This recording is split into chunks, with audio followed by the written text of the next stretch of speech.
I really wanted to do my hair for you and look pretty on a video like I did the very last one, but that's not going to happen. Not this morning.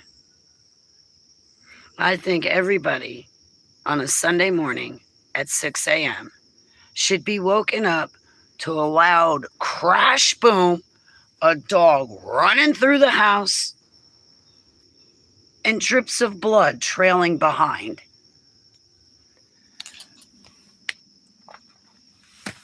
Okay, like I'm not blonde, and I'm not being disrespectful to blondes, but I have Holly moments.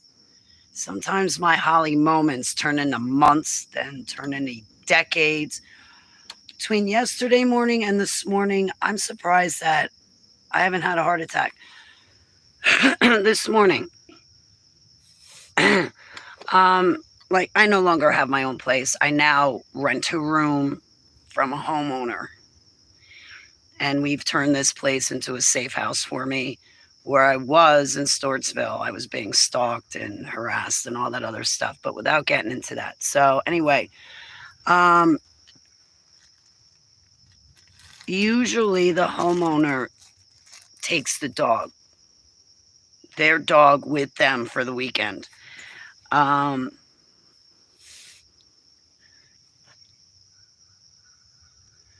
this morning, the homeowner was home and decided to leave the dog here. And I heard the homeowner feed the dog. I heard the homeowner walk out the house. I did not hear the homeowner lock the door, but I heard the homeowner leave. And a couple minutes prior, the rooster was cock-a-doodle doing. But then all of a sudden, I hear this this big crash, boom, bang. And I hear the dog's paws on the hard floor go running through the living room. And everything got eerily quiet. And I'm like, Holly, you better get up. I'm telling myself, I better get up. So I get up. I walk out to the living room. I see the dog underneath the kitchen table. I saw only a couple of drops of blood, and I'm thinking, oh crap. I kind of I lower myself to look down under the table, and I see something hanging from the dog's mouth. So I crawl under the table and I go to gently touch what's hanging out of the dog's mouth. And then I see none other. I don't have the actual hook with me, but I kid you not. Then I see something hanging from the dog's mouth. So I'm pulling it lightly. And as I'm pulling this thing from her, what I see, okay, I'll just show you what I see hanging from her lip is this. Now this part's on the ground, but she's got this hanging from her lip. So I crawl under the table, gently pull this thing, see that it's a wire. And what does she have? The size, okay, a little bit smaller than my pinky, but I kid you not, a big fat fish hook stuck in her lip.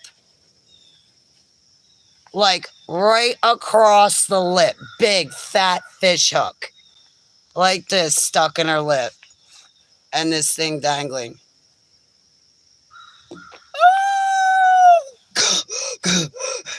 And I'm like in my head, who was like showing, I knew what had to be done to get the hook out, but I was still going to go into panic. Like I knew that I would need wire cutters. Like when you go fishing, you usually bring cutters. So if the hook gets caught in the fish's eye, you can cut the hook, get it out. Well, anyway, I don't know where any of that stuff is in the house. I grab my cell phone. I go to call the homeowner. And his phone's ringing. And I hear his phone ringing. And then suddenly, I hear his phone ringing again, except it's not on him. It's in the house. And then I'm going, I go flying in. I never go into other people's bedrooms. It's just, you don't do that. Anyway, nonetheless, I go flying in his bedroom. I hear the phone ringing. I lift up the pillow. Sure enough, his cell phone's at home. He left work without it. Now I'm going, oh my God. No, I'm like flipping out. I'm like, oh my God, what do I do? So I go over to the dog. I'm trying to calm my mind. I realize it's not that bad of a wound, but still I'm flipping out, like inside my head, like I'm flipping out as in like I'm having a panic attack. And once I realize he left the phone home, I go run into my room to put my shoes on. I'm like, I'll go to the next door neighbor. And at that time, it was like 5:30 in the morning, 6 o'clock in the morning. When I tried to call the homeowner, I also tried to call not only his cell phone, but I called him on Facebook, thinking, well, maybe he has one of his devices with him and it'll ring on the device. He didn't pick up. And I'm like, oh no. A couple minutes later, my phone's ringing and it's the homeowner. And I was like, you got to come home. You got to come home. Casey's got a big fish hook in her lip. You got to come home. He was here in like a flash. So he came home. He grabbed the next door neighbor.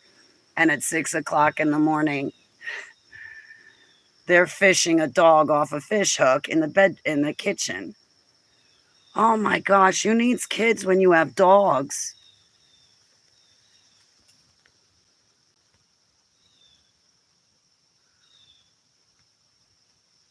Hang on a second. Nobody make a move.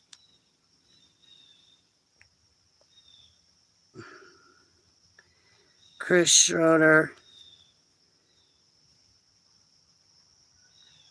Get out of my chat room, never come back. Whether you're a kid or an AI bot, go away.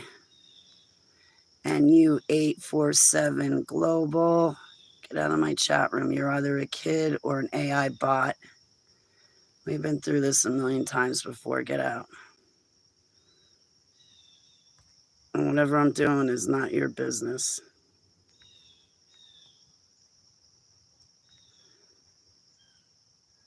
And you, Joey, you're just either a kid trolling me or an AI bot. In either case, I don't want you in my chat room either. Go away. You're not welcome here. Tell your mother I said hi, but I expect her to start paying me babysitting funds for having to put up with you kids in my chat room. But I guess when you're the kids of a billionaires, you can act like spoiled, rotten brats and do whatever you want, right? Anyway, moving on from that. So that was my festivities for this morning. Hey, Miss Wilson. It's great to see you, Miss Wilson.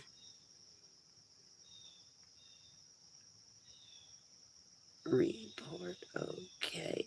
And whoever this Trent is, I'm going to go with my gut feeling and say you're a troll too. Get out of my room, or get out of my chat room. And I'm certainly not your boo. I'm Yahusha's. Anyway, and I'm planning on staying Yahusha's, and I'm going to keep bashing demons until Yahusha returns, and nobody's going to make me stop. So yesterday morning, oh my God. Yesterday morning, I woke up kind of in the same predicament, but it was not like I didn't have a panic. Well, I had an anxiety attack, but I didn't have a panic attack. Yahusha, protect this chat room. And Yahusha Shem Selah, thank you. And Heavenly Abba Yahuwah, please take control, please. In Yahusha Shem Selah. And I hope you had a nice Sabbath yesterday, Heavenly Abba. That's the north. That's why I'm looking that way. Because I believe that's where he's sitting, right? I guess I'm dealing with trolls all day today.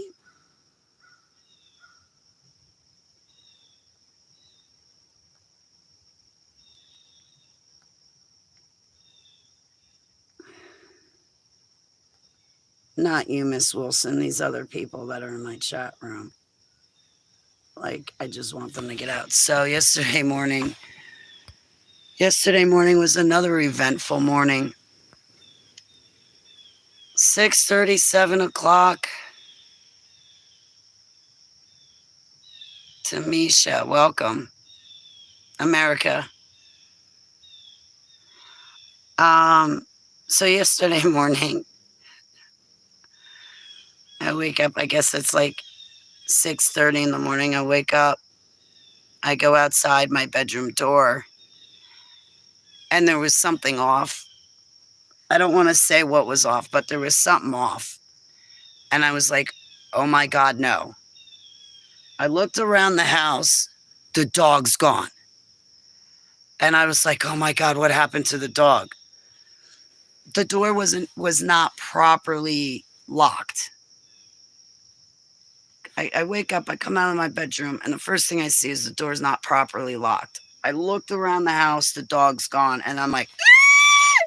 Just like this morning, the dog's gone. Totally forgetting that it's Saturday.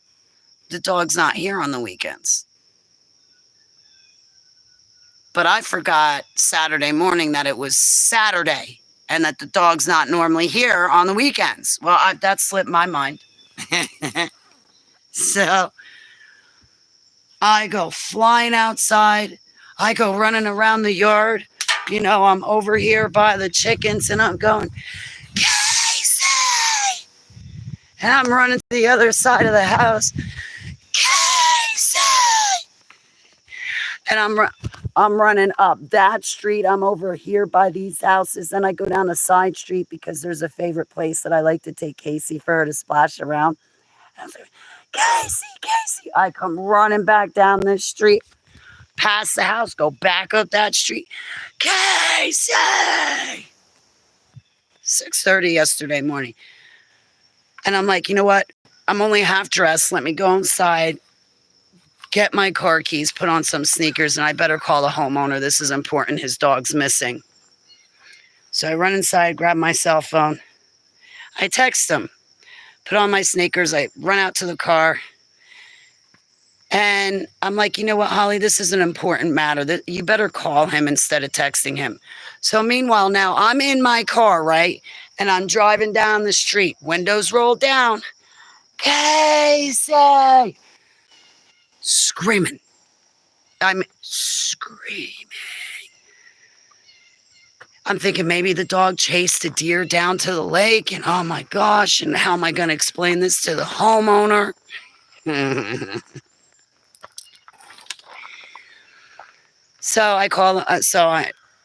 In between screaming and looking for Casey, I call the homeowner, and he's at work. He picks up. I'm like, oh my God, I woke up. The door was not properly locked. The dog's gone. I've been looking for her for like 15 minutes. I don't know where she is. Oh, yeah, Holly, she's with me.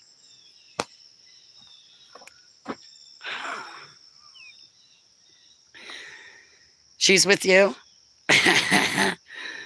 So I don't have to be braless in my car, hanging out my window, screaming Casey at 6:30, 7 o'clock in the morning in a private community. I don't have to do that because the dog's with you. Okay, I think it's time for me to go back to bed.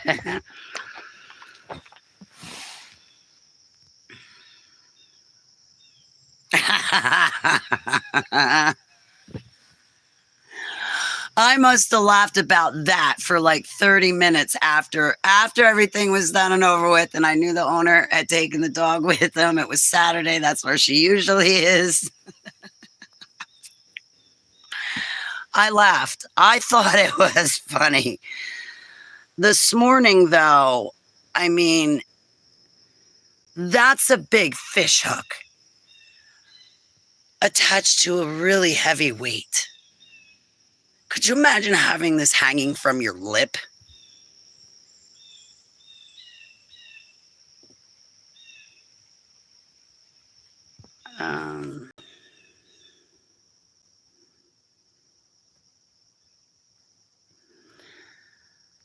I don't smoke. All right. I'm just going to start throwing wrenches, okay? Because these are obviously just AI bots.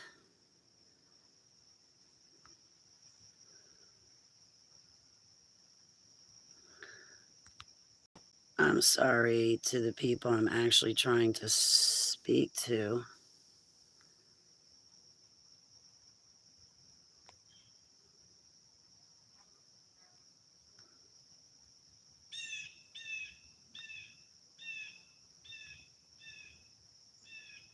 Yeah, you don't mind, Miss Wilson?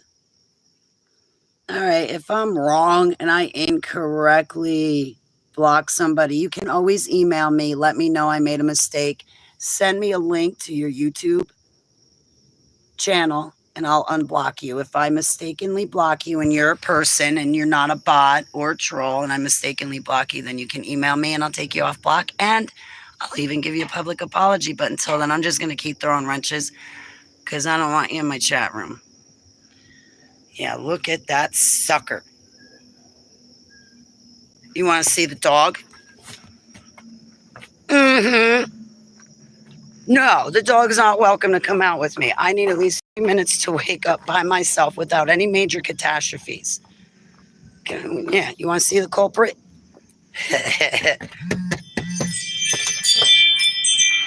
Yep. Yep. There she is. The one that gave me a run for my money yesterday morning and this morning. Yeah, pretty girl.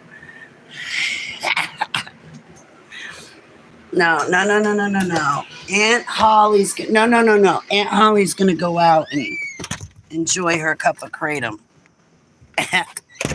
in peace. In peace.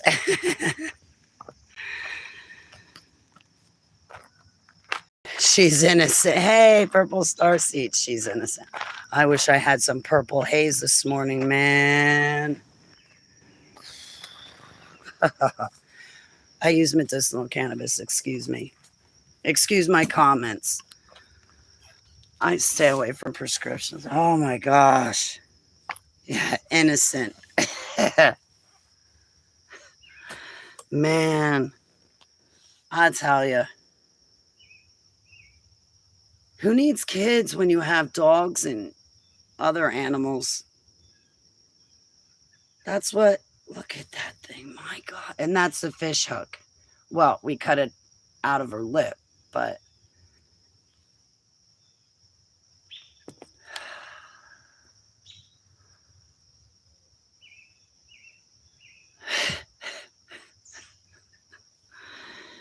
nothing wrong with that. My God. Poor dog. I felt so bad. She had to sit there like that for 30 minutes, though. I just tried to keep her calm. And then I'm like, Holly, you better keep yourself calm because if anything, you're going to get the dog upset. But she kept pawing it. And I was scared she's going to rip her lip apart because the fish hook was like that in her lip, like up. Oh my God. It had like a chunk of her lip.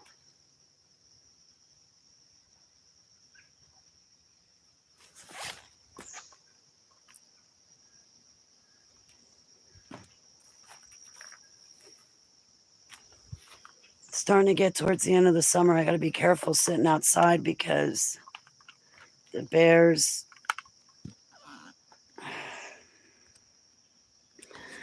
are getting hungry. They're going to be hibernating soon. I'm going to hide behind my icon for a little bit.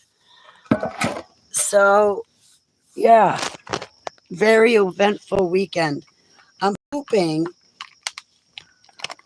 that the week is uneventful since the weekend has definitely given me a run for my money. I got to write an article today regarding the monastery that I was trafficked through. You guys heard that story, right? About the monastery, the boy and the dog.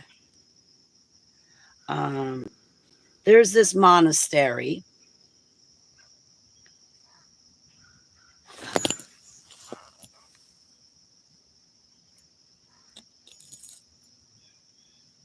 I am. Well, thank you. I am for like doing my work for me and telling people to like, share, and subscribe. That's pretty cool. I appreciate it. Um, Thank you. I'm not used to trolls being helpful in that capacity. That's pretty cool. So anyway, I had given Shanti this part of my testimony, but when I was a little kid, there was a programmer that would come into my house and take me out. And where I lived was on White Neck Road in Far Hills, New Jersey. The house has been since torn down, and there's a development that was built over the property that I grew up. Anyway, so the handler would come into my house and take me out, and he would drive a couple miles down the road to a monastery that was in PPAC.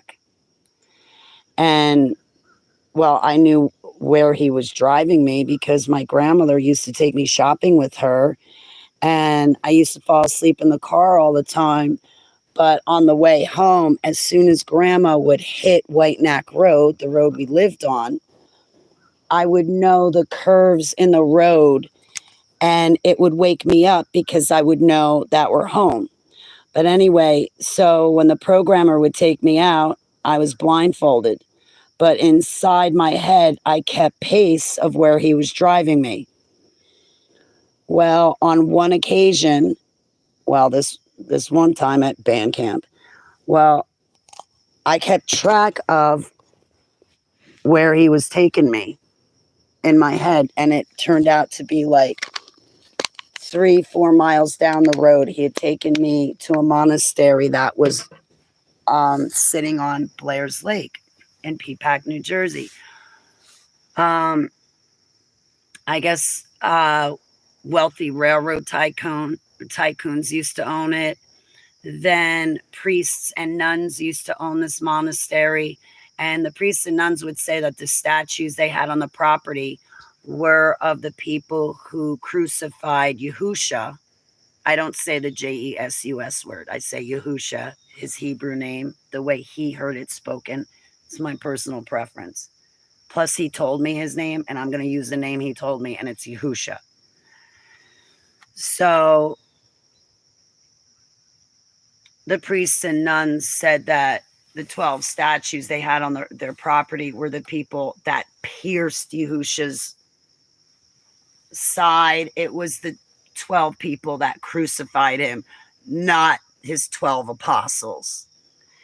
And the priests and nuns would take the orphans, and they'd go to the top of the falls and throw the babies off the falls, and they'd fall down the falls into the reservoir and be murdered and drowned to death. Blair, a wealthy railroad tycoon, owned this place. Can you imagine owning a mansion and calling it a den? Oh, yeah, this huge mansion with 15 bathrooms, 20 bedrooms, 5 kitchens, 7 living rooms, 7 dining rooms, 8 attics, 10 basements. It's just a den. It's just a little den, not a big deal. So thank you, I am. That's really nice. I guess it's story time with bags this morning.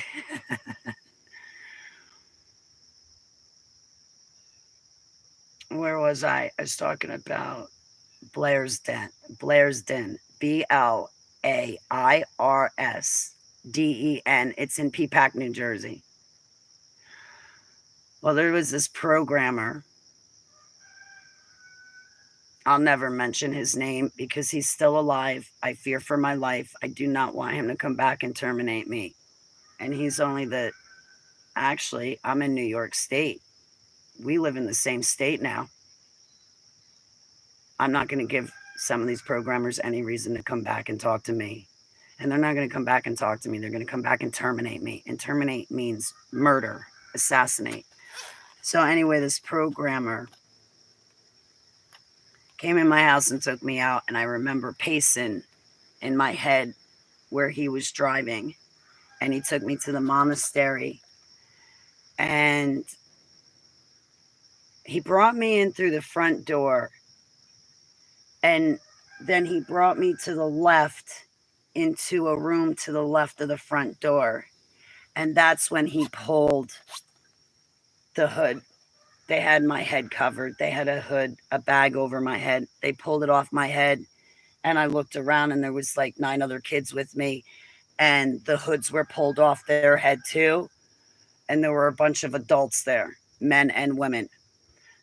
Some of the adults took some of the other kids into the other part of the monastery, and I was left in that room. There were drugs and alcohol on the table. The adults started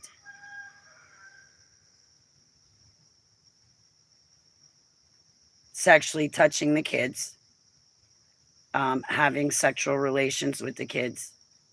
I don't know what was happening with the other kids in the other part of the mansion. For all I know, they were snuffed. But in the part of the mansion where I was, it was like a handful of kids, like half the kids left. And as I'm there with the adults giving us drugs and starting to rape us, my programmer walks in. My handler walks in. Mike. He walks in, and he takes me. He's like, "You're going to come with me. You're not staying here with the other kids. You're coming with me." I don't think those other kids made it out of the monastery that night. And I'll tell you why. He's like, "You're coming with me." So this handler programmer takes me outside. He makes me decorate a cage.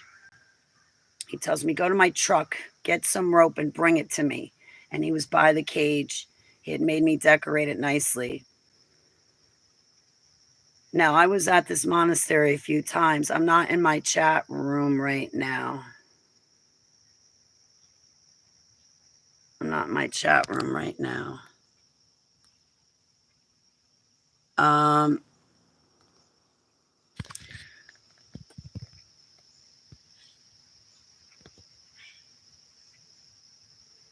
He tricked a boy and dog to get in that cage, and he forced me to have a part of it, a hand in it.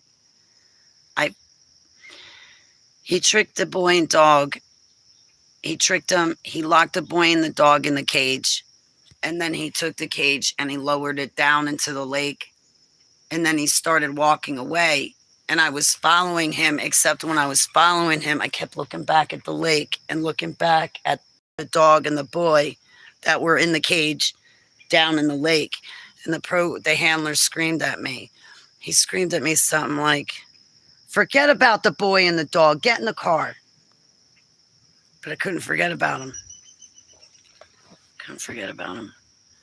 I had been taken there a bunch of times. Well, one morning, 101.5. Good radio station. So anyway, one night, the programmer brought me back home, and I was under the age of 10.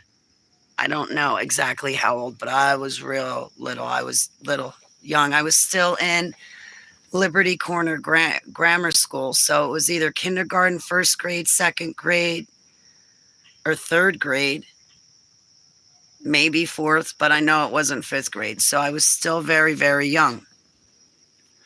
And one night things didn't set well with me, and I walked all the way back to the monastery. When the programmer brought me back home, I saw him leave, and then I walked all the way back to the monastery. It was 3 or 4 miles. So what? It took me an hour. I got back to the monastery. There were only a couple of kids, 3, 4 kids. So I tried to escape us. I was always the kid trying to escape. I escaped out of Montauk with 5 to 7 other kids with me, except I wasn't banking on it being broad daylight when we came out of the tunnels. And whatever drugs they had us on, once the light hit us, none of us could walk. the white lab coats ended up grabbing us. I was successful to break out of the dumps out near Texas and New Mexico, and I found myself an Indian chief, and he helped me. But I was always trying to escape. You got to figure you're already dead anyway.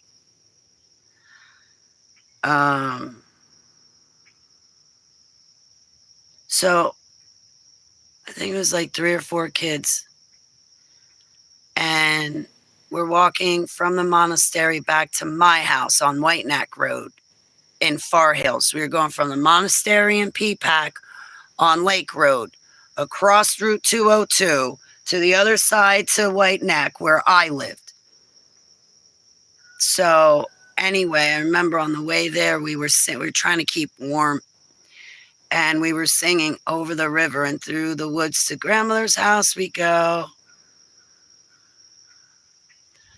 Because I remember every time, if there was a car that came, we jumped in the woods and hid. We didn't want any of the cars to see us. When I was walking back to Grandmother's house we go. I think we tried to stay on the railroad tracks away from the cars. But then once I got up to White Neck, I brought the kids back home to my home where I was raised 313 and I was programmed 313. Max Spears always spoke about 222. Okay, well, I was always 313. That has to do with how we were programmed. Whenever, for me, it was always 3 altars forward at any one time and 13 levels deep of altars. Max was programmed 2 altars forward at one time, 22 levels of altars. So anyway, we're singing Over the River and Through the Woods to Grandmother's house we go.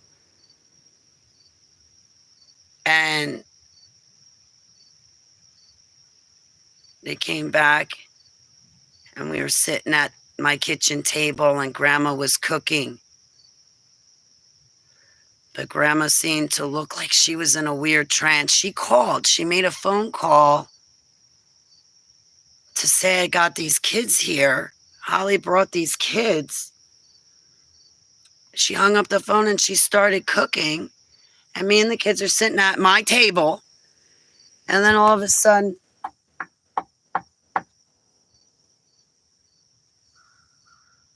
and I was sitting in Grandma's seat too. And I got up and I walked to the front door and I opened it.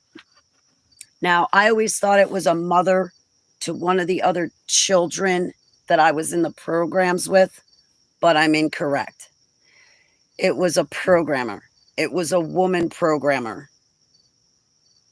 And I'm confusing this woman programmer with a mother of one of the children that I was trafficked with. So the programmer I opened the door and she goes, this programmer, I could see it in her eyes. She had every right to rip me apart and beat the ever-living daylights out of me and just kill me right then and there for what I did. I took the kids.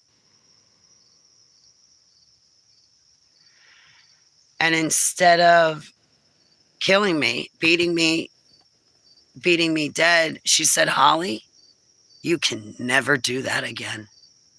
And she gathered up the kids and left.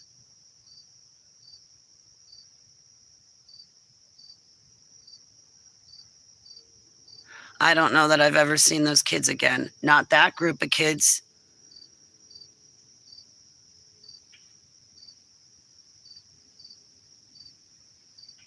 Tried escaping the monastery, Bohemian Grove, Montauk. I tried escaping the dumps out in Texas.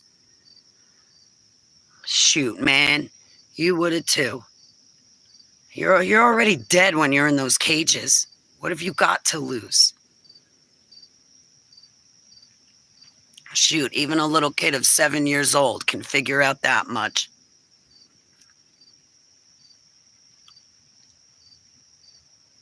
What else about the monastery? Over the river and through the woods. Oh my God, I'm going to start crying. To Grandma's house we go. Grandma took such good care. Grandma took such good care. If it wasn't for her I wouldn't be here right now. She was never a job to me. She was never a job to me. She was always my grandma. She was always my family. She was always my mom. And I would tell her, I'd be like, Graham, you're my mom. I don't know who that woman is that gave birth to me, but I know you, and you and Papa are mom and dad to me. Millie Gabery, William and Millie Gabery were my mom and dad, my grandparents who raised me. And I remember there was a super soldier when I was about 28, 29 years old. It was a super soldier I was in love with. No, it was not Commander Michael Prince James Casbolt. And no, it was not Max Spears either. But I'm not going to tell you guys who it was, okay? I've spoken about it in the past, and I don't really want to. All that stuff is over with. I'm a different person. The other super soldier is moved on and married. And Holly Baglio is moved on, and I am married. Whether you guys want to take my marriage seriously or not, I am married, and it's to my Savior. You are? Oh, prayers for barakas for grandparents. Yeah, my biological mother, man. She just dropped me on my grandparents, kept me away from my dad, wouldn't let me see them, but she was never around herself. When I met the Baglios, Baglio is how you correctly say it. When I met the other half of my family when I was 18, I kid you not, every head at the table popped off their shoulders when they found out my mother not only kept me away from my dad and would not let me see him, but then she did not raise me herself. She dropped me on William and Millie Gabery. Every single Baglio at that very long, big dining room table was pissed. My one aunt got up and she's like, I'm going to maintain myself. I'm going to maintain myself. So to tell me, Holly, we couldn't have you, but she wasn't around either. But we couldn't have you. But your mother never spent a day with you in her life. But she wouldn't let us spend time with you either. Ooh. My dad's name was Philip Samuel Ross Baglio. My mother used to strut around. Oh, I was married to the mob, Holly. I was married to... Who gives a shit? And now you're divorced, so you ain't got no connection. You ain't nothing. You ain't nothing, Donna. By the way, your daughter has a prearranged marriage, okay? And if my dad had told me to marry that boy, I would have married the boy. I would have loved that boy. I loved his parents. Oh my God, his parents' cooking was amazing. I would have never been skinny if I married that man. Anyway. So I'm going to write an article about the monastery, but I don't really know. Emery? It's a nice name. Thank you, Miss Wilson. I take it seriously, too. And I'm glad to finally be walking in my shoes. Not just saying it, but walking it, doing it. Like when I've been asked out, and I always say no. I don't even bat an eyelash. I'm like, no. I can't imagine. I can't imagine. Like, how did I ever date? I cannot imagine dating boyfriends being touched or poked and prodded. Like, oh God, get that crap away from me. I got a husband. He does not expect me to cook. He does not ask me to do anything. I just do things on my own. Yeah. Yeah. I love my vow of celibacy. And that's how Heavenly Abba, Yahuwah, restores my innocence, is through that vow of celibacy. Like how I have self-worth and value. It's through one of the many ways he restores it, not only through him forgiving me and washing me because I seek him, but through that vow of celibacy. And he protects me. Oh my God. And then to uphold the commandment, thou shalt not commit adultery. Because until we're married, we're his property. So we're not even supposed to masturbate because we're his property, and masturbation would be cheating. And fornicating outside of marriage would be cheating because you are the property of Yahuwah. And it's only until you marry someone of the opposite sex that you're not his property, and now you become one with the other person, right? Okay, yeah. I love my vow of celibacy. I love my vow of celibacy. And have you seen my choices well, actually, I was telling my support system, I was like, man, what a change what Yahusha's done in my life. But still, I'm a traditional woman. I love him.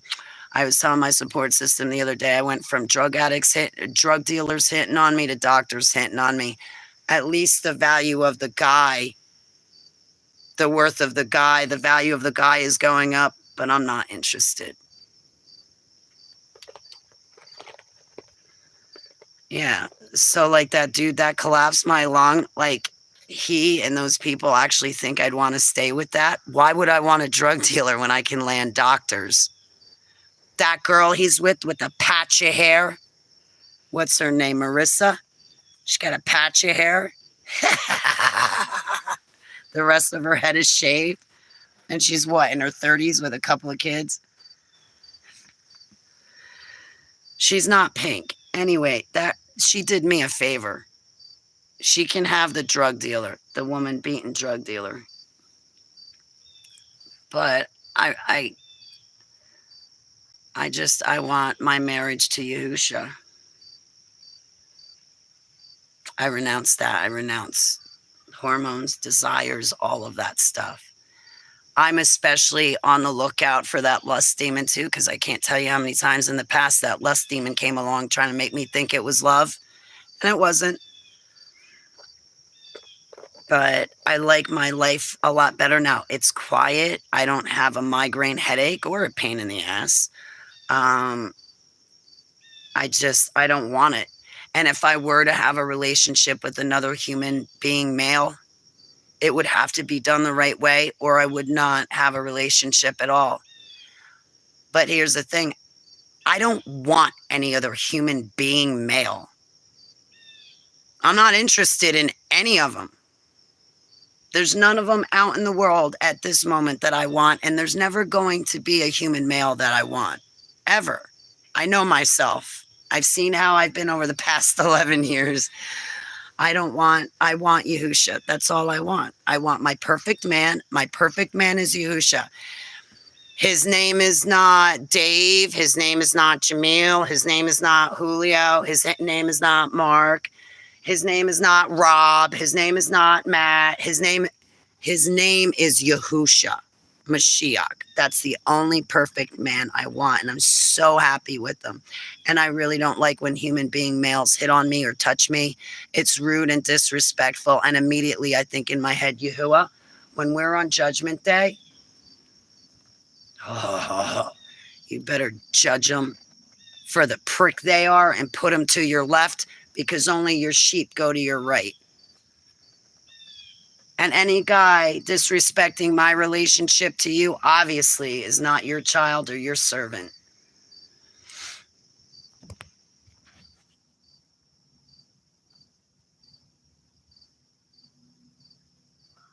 This takes so much time to do. Report. Even if it's your sock account, eventually, I'll get you shut down. I know whose kids these are in my chat room, by the way, guys. So when I was talking about it must be nice to be a billionaire's child and get away with murder and act the way you do. Your mom owes me money for babysitting you. I'm not kidding. It's a bunch of millionaires' kids who think that they can just do whatever they want. And nobody will give me mommy's number. Otherwise, I would call mommy and get your rotten brat kids out of my chat room. You have enough money to go pay for a real babysitter. Go pay her. I know who's doing it. I'm not a stupid girl. Boy, I really wish I got to meet that doctor, Robert Duncan.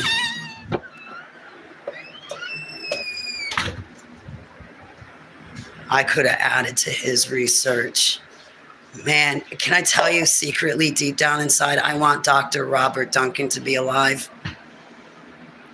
And you know what's giving me that thought in my head? Because I've been face to face with a situation like this before.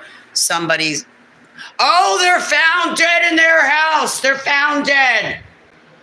And there's no obituary. You know who that happened to? Michael Aquino. He's still alive and well. So if that can happen to Michael Aquino, if Michael Aquino can die without an obituary, then cannot that fine, beautiful Dr. Robert Duncan do the same thing? It's a good thing he's passed on, because if I did ever be stupid enough to look at another human male, I'd look at Robert Duncan. The mind on that man, oh my God, forget it. Melted. A mind like that, oh, forget it. And he's got a good sense of humor, and he's not religious. Yeah. And he knows all about super soldiers and Manchurian candidates. That's the type of person I'd go for. But he's dead, so guys, don't get any ideas.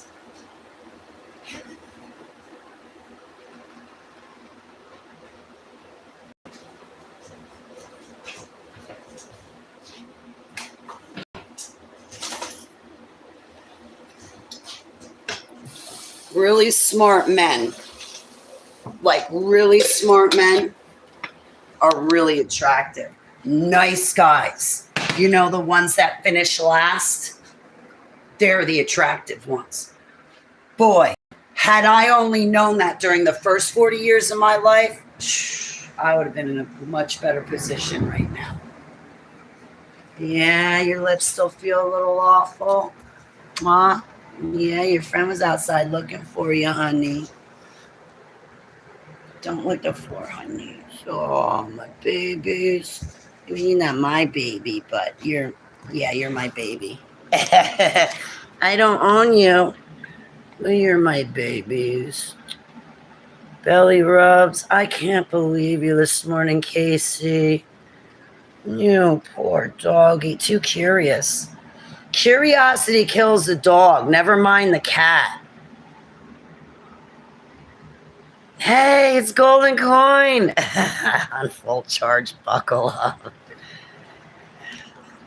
Oh, yeah. I'm fully charged this morning. You missed the first 45 minutes of my storytelling. You might want to go back. Oh, I stopped rubbing your belly. I'm sorry, those big brown eyes. I got to keep rubbing the belly. Good morning, Golden Coin.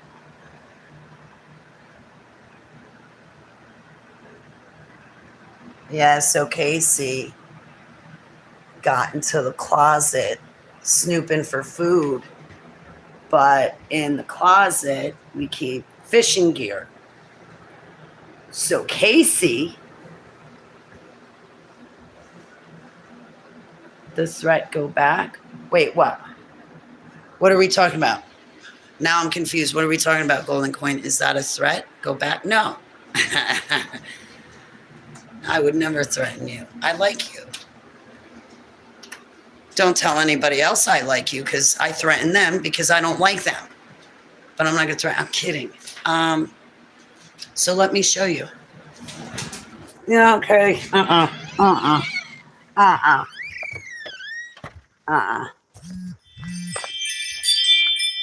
Let me show you what this had hanging out of her mouth this morning, Golden Quinks. I don't know if you were here. Meant to say treat. Oh, treat, right? Big difference between treat and threat.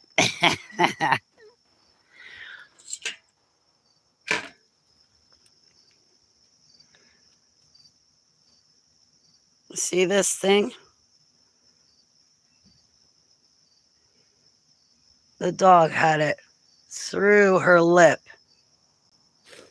And this thing hanging off this morning. I'm keeping this as a souvenir. This is a panic attack. You see that thing? Stuck through her lip. And then the homeowner forgot his cell phone here at the house when he took off for work. And I'm like, what the do I do? And right then I'm thinking, okay, his best friend lives across the street. I just have to walk across the street to his best friend, and his best friend will have to handle it because it's his best friend. And now I'm going to be his best friend's problem because he's at work and I can't get in touch with him and I don't know what to do.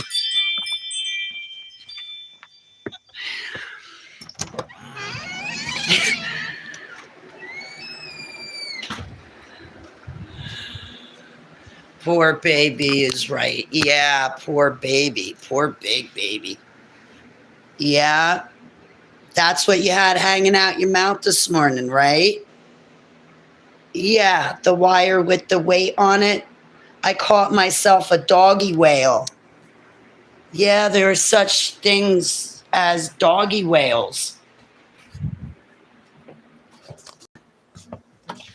A dog whale. I caught a dogfish. A dogfish. I am keeping that, man. Like, crap. And she ate Rumble's food. I figured she would. Hang on, let me give Rumble some more food since she ate it.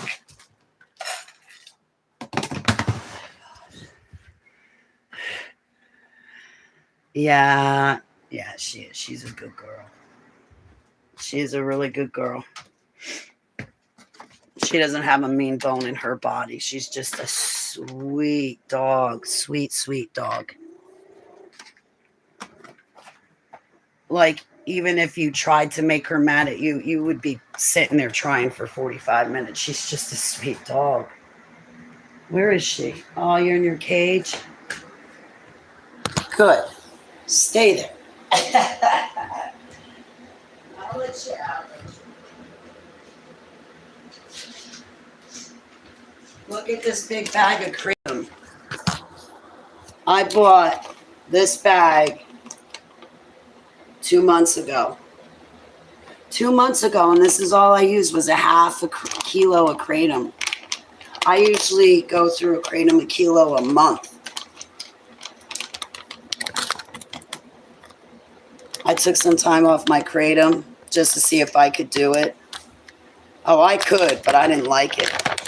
I didn't like it one bit because all the pain comes back. But see, this is what I do. I order a kilo of the powder. You got to go to yokratom.com because their kilos are so cheap. And their quantity is good too. I used to go to Belief, believe, but turn the believe into leaf. So it would be BELEAFER, beliefer. But they're a little bit more expensive, but they got good quality. And they're like right in Pennsylvania. Beliefer. Really awesome married couple. I got to talk to them on the phone once and they were so sweet to me. I was like, I'm going to be your number one customer. I'm going to tell my friends about you.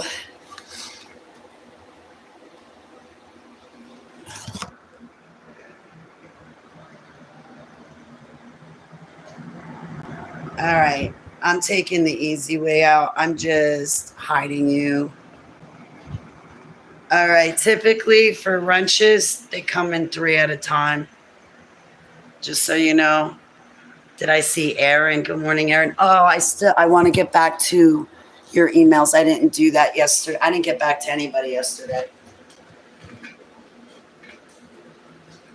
I'm sorry, but I will.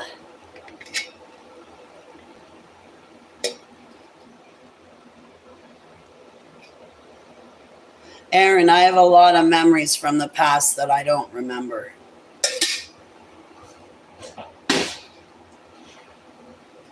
Like Aaron, so hypothetically speaking, say if you were to have seen me if I was an active super soldier. I might not remember you now. It would not be surprising if I did not remember you.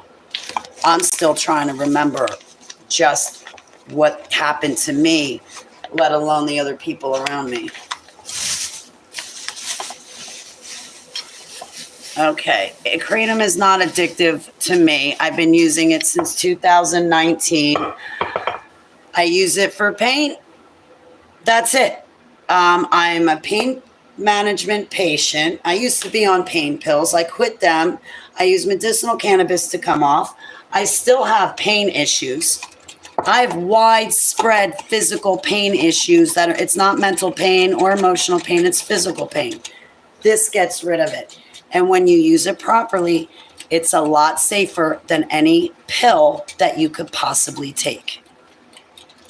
There's nothing wrong with this. Now, when you go to the store and you buy the little shoddy bottles of liquid kratom, that is what's dangerous, and that's what they're trying to make illegal. There's nothing wrong with this. My primary care doctor knows all about it.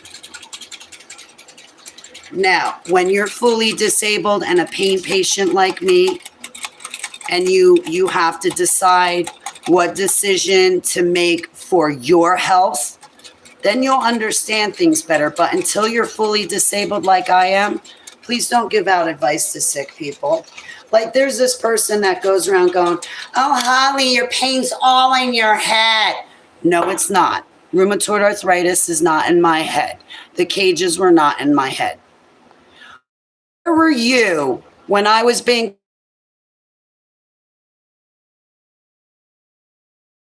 using kratom now as an adult in a safe manner?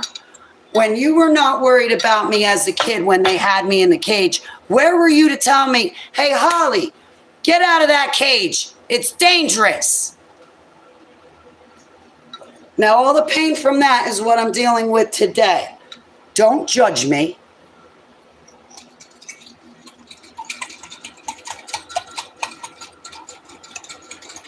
Come on, Holly, that cage is going to be bad for your health. If you don't get out of that cage now, Holly, when you're an adult, you're going to be fully disabled.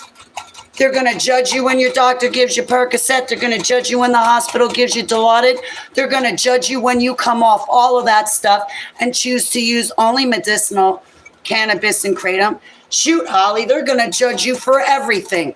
But what they're not going to do is worry about what's going on in their own backyard and fix that.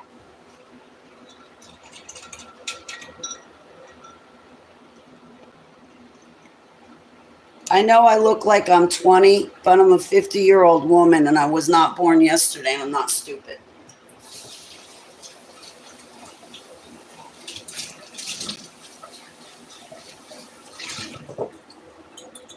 I have irritable bowel syndrome, endometriosis.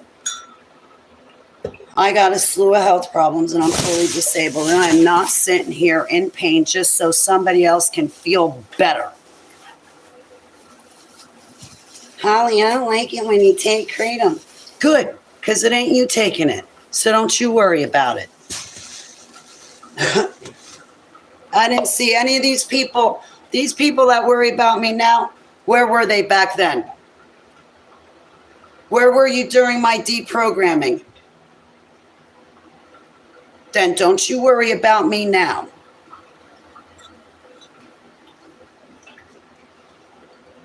I don't mean to be like that, but seriously. I'm sick and tired of hearing it over my pain levels that I choose to use kratom and cannabis for because it's the safest out of everything under the sun right now I could use. And I'm not trying to be an asshole, and I'm sorry.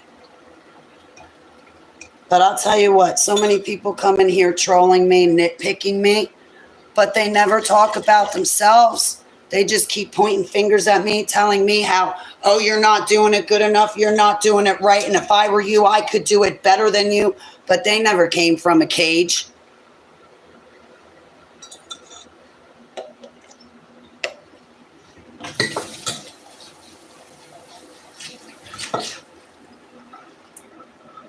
There's nothing wrong with my kratom. I'm sorry. I'm sorry. Let me get rid of my attitude and my defensiveness.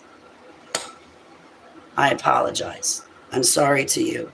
I'm sorry to everybody in my chat room. I do get defensive. But I also take a lot of heat too.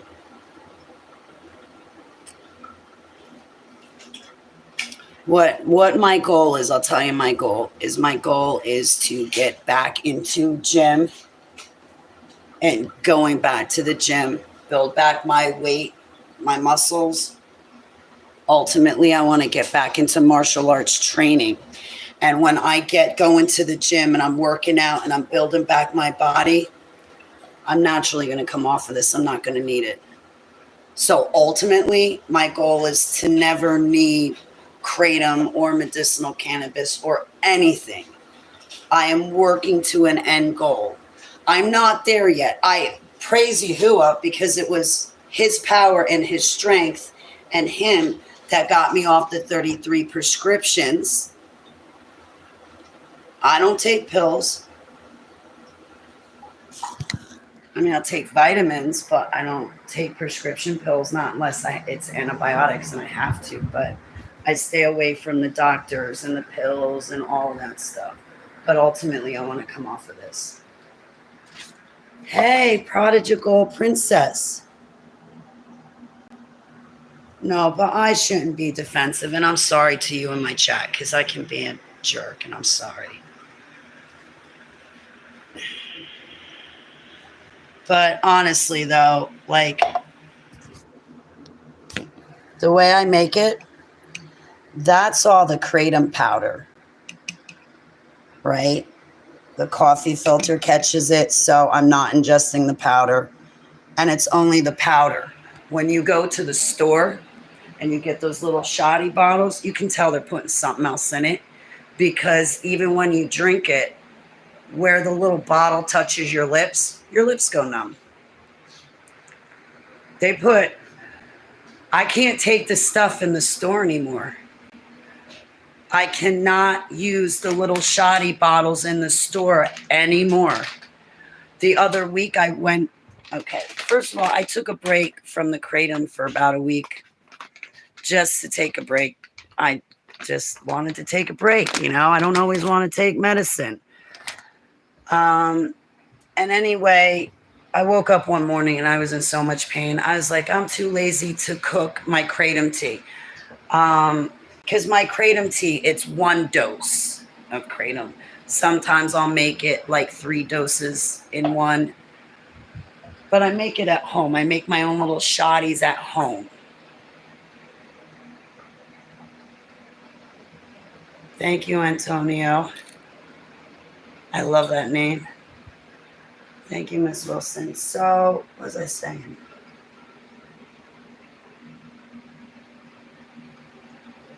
I can't remember. That's right. So I had taken a break off the making the kratom for a good week. And I woke up one morning, it felt like crap. So I went to the store and I got a shoddy bottle. I took it. Now I took it. My pain went away.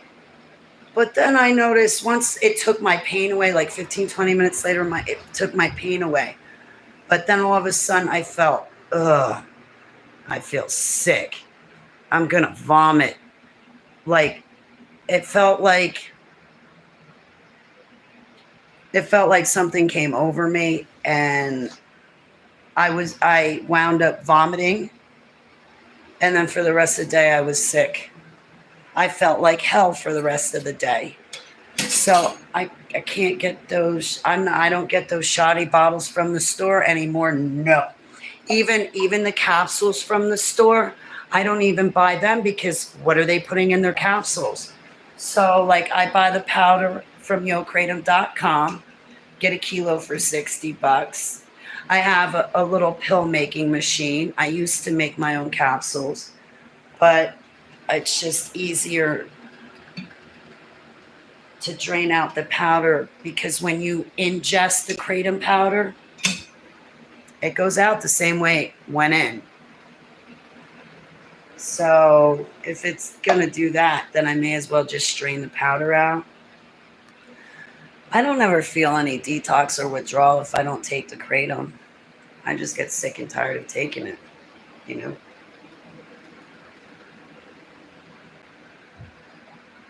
But yeah, that stuff at the store, I can't take it anymore. It's bad. Do I dare even let you out? Daddy doesn't have your car. Oh, yeah, he told me your collar's in the truck. All right, I guess I'll bring the doggy out with me. I'm scared to bring you out. If something happens to you, okay, honey. Wait 1 second. I gotta.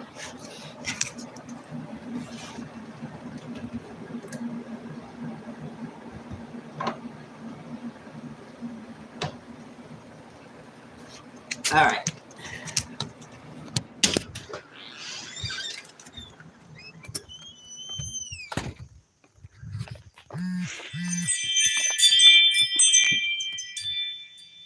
No, that's the leash. That's not the collar. Casey, come sit over here with me. Nobody's home today. Today's Sunday, right? Yesterday, all day long, I thought it was Tuesday. And then I get on the phone with Rita and I'm talking to her. I hadn't talked to her in months.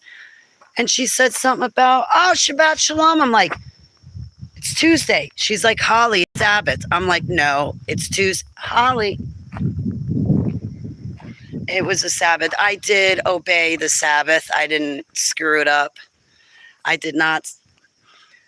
I did have to pay my rent yesterday, but I had a discussion with Abba. But I did not spend money. I did not work, and I did not make other people work either. I obeyed the Sabbath. I try to make it a mini vacation every week. Like Friday night, Abba, let's go to the store. Let's pick out what we want to eat. And do we need something? Like, what do you want to do tomorrow? Should I buy a picnic blanket? You want to go on a hike?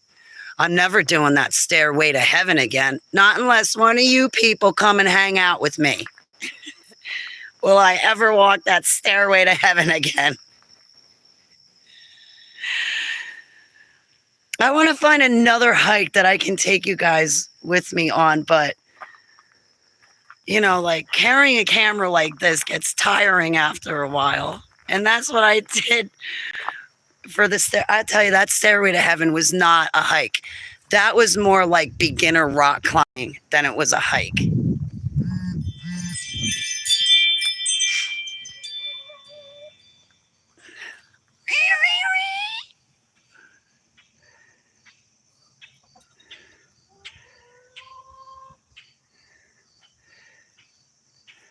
They're doing good this morning. Boy, I was so worried about that dog. Shavua Tav. Eliyahu Levi, how are you? Thank you. Shalom. Allah. Ali. Wait. Alaikam. Don't let anybody tell you how to run your program. So, but yeah, I do. My ultimate goal is to completely come off the kratom, not need the medicinal cannabis. I'm at the last boot of my recovery. I need to gain 20 pounds and get my butt back at the gym weightlifting again so I can ultimately get back to martial arts. But you know what? I wouldn't have even made it off those 33 prescriptions to the kratom and then soon to be off if it wasn't for Heavenly Abba Yahuwah. Casey, hey, come on. You sit by me. Your friend's not home today. You come stay by me, sweetie. And I'm going to sit over here. The homeowner told me, you know, it's getting towards the end of the summer. Be careful because the bears, they're getting ready to hibernate soon. Thank you, Dwight. It's just an informal hangout. I'm sorry for my appearance. I literally just rolled out of bed. But I like to come here and hang out with you guys. Like if you got a problem and you want somebody to pray for you, come here. I want to do a good deed. I'll pray for you. I'll lift you up to Heavenly Abba. If you have problems with demons, or if you just need a shoulder, or if you want to get baptized, I'm here. Or if you just want to talk. Casey, just come here. Case.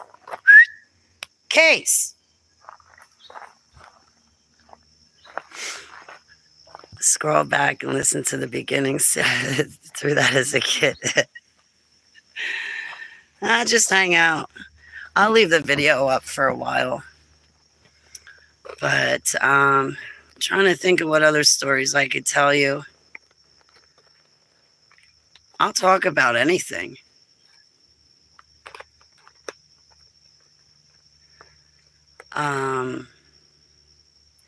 I can tell you about the old person I used to be.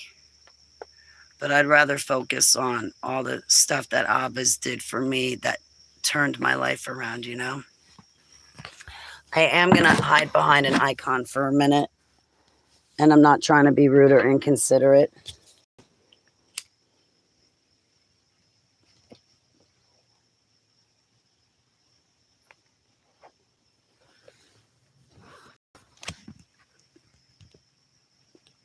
I tried to, that one time, take you with me frisbee golfing, but I couldn't get a signal. And I was really surprised because the one course I went to, it was like wide open. It was wide open. It's a fun game, playing frisbee golf. Although I had fun going by myself, you know why? Because I got to take more than one throw. I was throwing all of my discs. Like I'd stand at the plate and throw, but since I had 3 discs, I'd throw all 3 discs. I'd play all 3. So I'd have 3 turns at one hole. And what I need to do is I need to go out and get 2 more discs. They got to be hard plastic. I need the frisbee disc that does the S turn. And then I need to find, actually I need 3. I need to find one that does the S turn. I need to find one that goes straight. And I need to find one that turns to the right. Because as it is right now, my mid-range and long range, they all turn hard right or hard left. So I'm hanging hard left.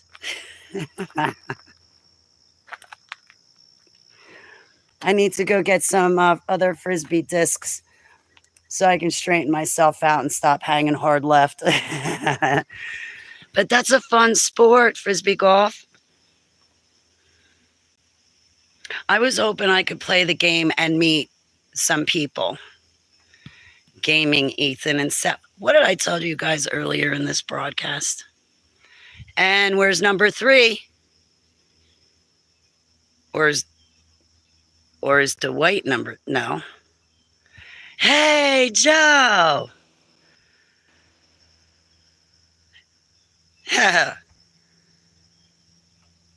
I'm good at repeating myself. Oh, I brought it inside. Oh, I'm having a fantastic morning, Joe. But before you go, bestie. Yeah, you better not leave my eyesight, Casey. Before you go, yeah, I had a good morning, all right. I woke up to the dog. Let me get it. I woke up, Joe, to the dog having this hanging off her lip, a big fat fish hook in her lip with this hanging off of it. The closet door was cracked open. It did not close fully. It cracked open and she went in sniffing around trying to get food.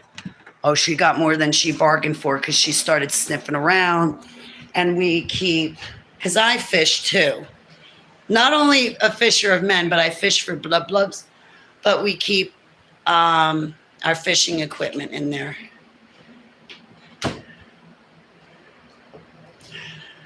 Oh, no.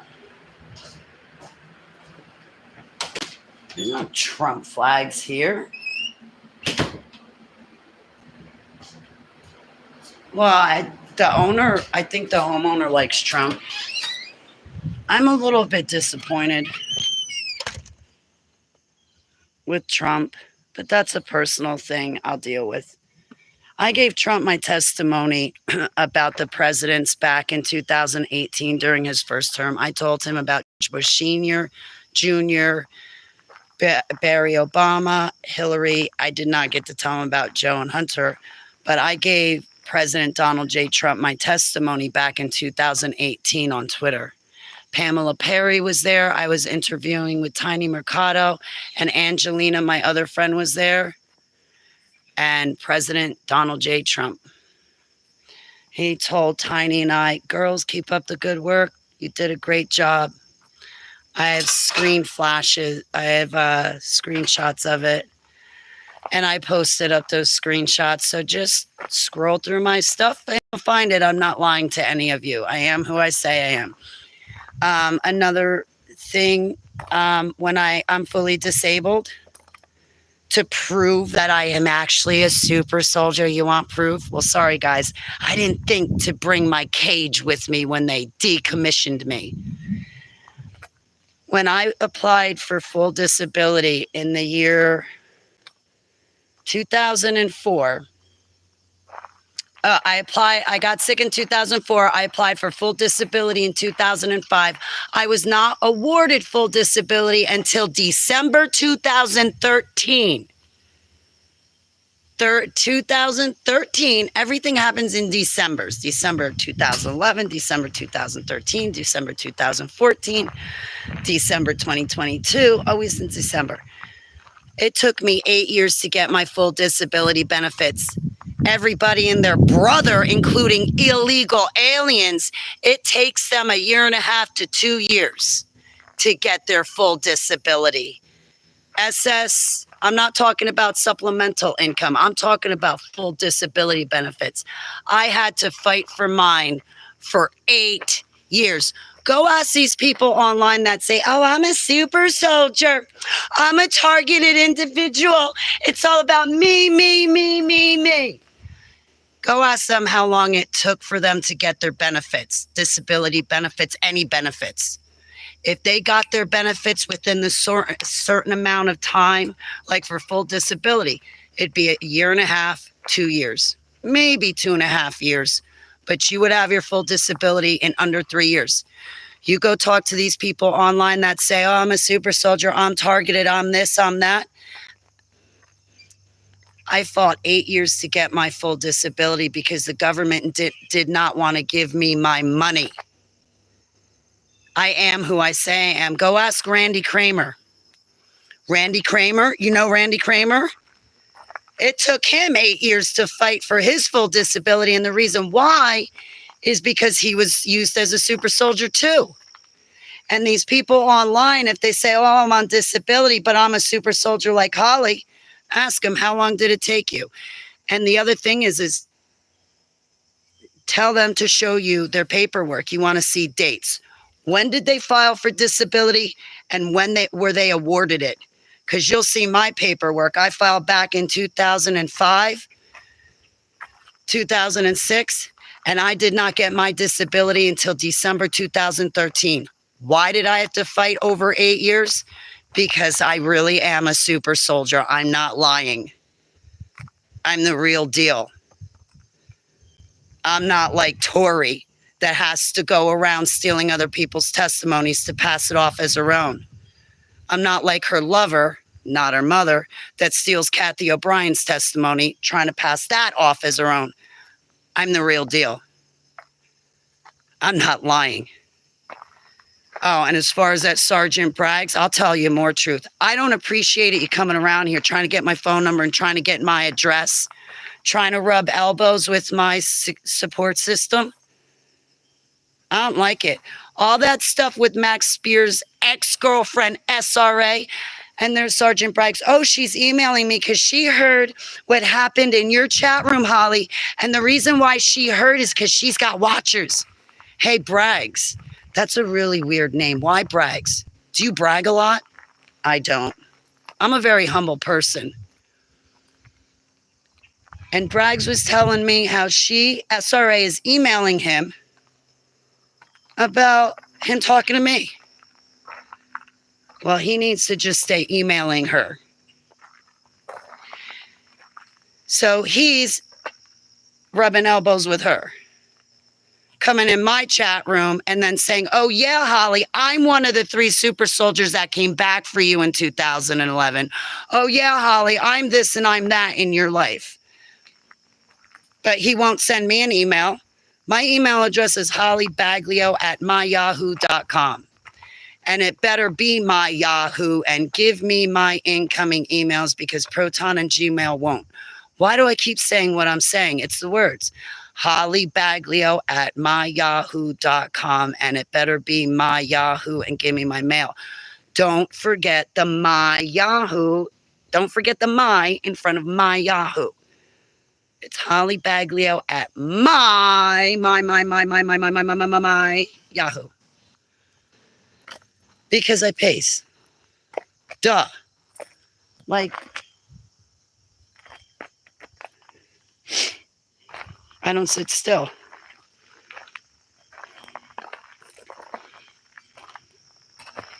Yeah, so now that Sarah Adams is finally being exposed by everybody else, the whores on her ship, they're scrambling to get off like drowning rats. Yeah, and they're trying to come over into my chat room. I don't want it. Yes, it's true. I got to reunite with Taj, and I'm so happy. I'm praying for him. And I think I got to hopefully make a couple of new friends along the way. But I don't want any of that SRA drama. And no, you guys cannot, no, Braggs, you cannot have my phone number. You cannot go out to coffee with me. You cannot have my home address. No, no, no, no, no, no, no, no. Absolutely not. I'm not interested. And I'm not single.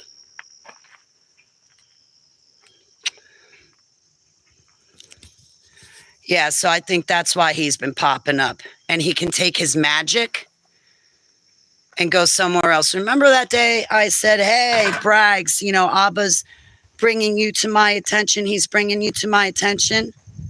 Yeah. Abba Yahuwah does not expect me to be perfect, but he does expect me to be able to recognize evil. It may have taken me a while, but that was magic he did on me. That was magic. And no, I'm not going to fall in love with the guy. I'm already in love with Yahusha. I keep telling everybody I'm married, but only Miss Wilson and Joe and Aaron listen.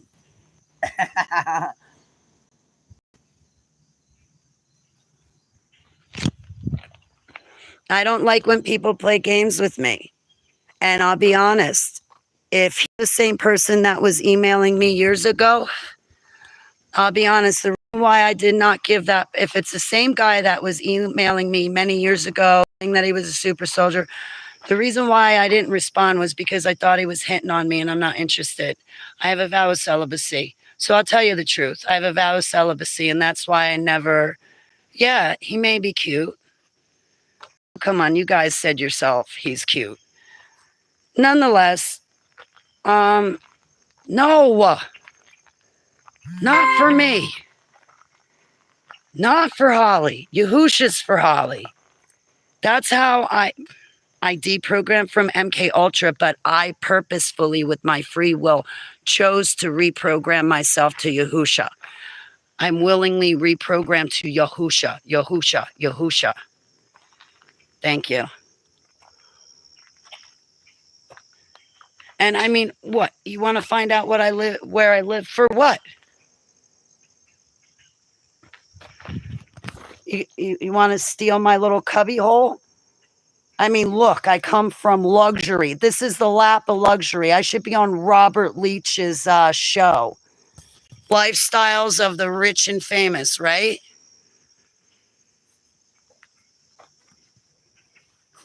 Here, like, you know, I'll show you my bedroom. It's a mess. I'm not even unpacked. And I've been here since May 1st. I mean, I'm not going to walk back in my bedroom, but like, really. If I were to meet anybody, it would be at a conference, because at a conference, I'm safer. Like when I go to conferences, I put it up public. Hey, I'm going to be here at this time, hanging out. I hope that if you're there, I see you. Please come say hi.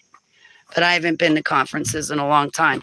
I'll tell you what, I would not go to one of these UFO or super soldier conferences, because people there would be trying to, like, I'm going to kick your ass. I'm going to fight you, Holly. If you're such a super soldier, put up your dukes. I could see some SRA and her friends trying to start a physical altercation. But I have no, I'm sorry that I'm behind an icon. Hello, Robert. You're in a safe house. No one needs to know where you are. Not necessary. Exactly. It's not necessary. And the safe house owner was like, Holly, you can tell them who I am. I'm not scared of them. Yeah, but you also don't know the powers that I'm dealing with. And you don't know what I'm dealing with. So no, the public does not need to know who you are. And it doesn't matter who you are.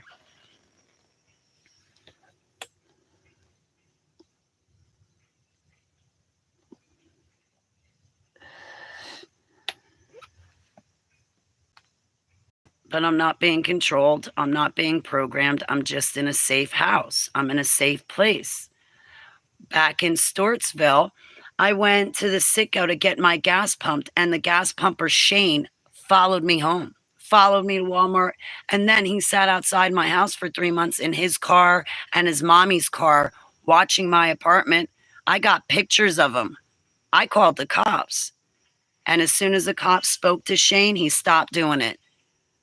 He's a known meth addict around town. And apparently I'm not the only girl that he stalks, so there is something really wrong with the guy. I don't need that kind of crap. And then you get people online trying to find you.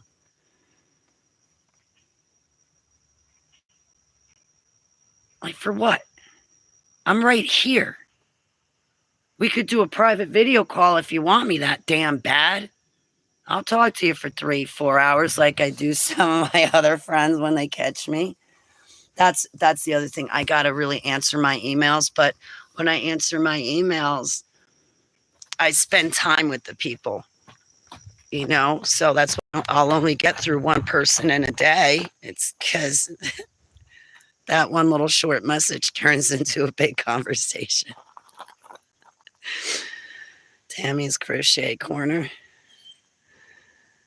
So, I mean, I bring you guys with me everywhere anyway. The only place I don't bring you guys is to the bathroom, and even then I almost slipped up one day.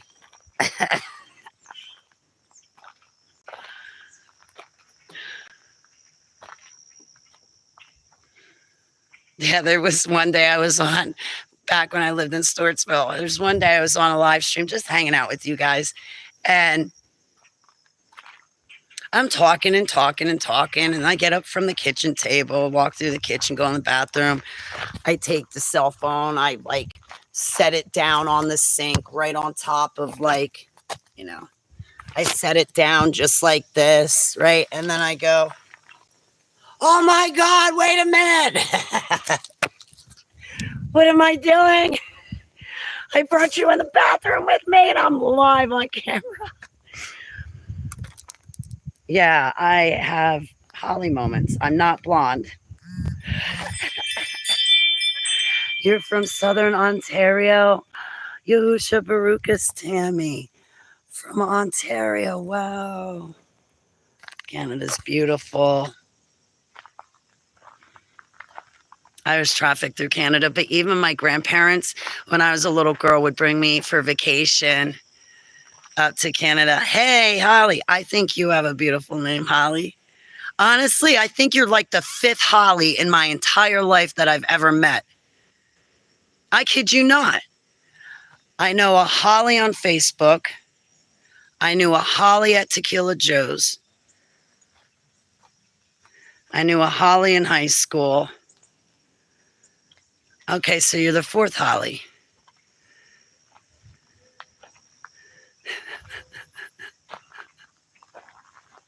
It's getting more common. Yeah, but still, I'm 50, so I can still count us on one hand. So that's pretty cool. But yeah, our name is getting kind of common. But it's cool. Western PA. Molly. Hello, Bruce. Holly Molly. Hey! Is that my Meenakshi? Is that my Meenakshi?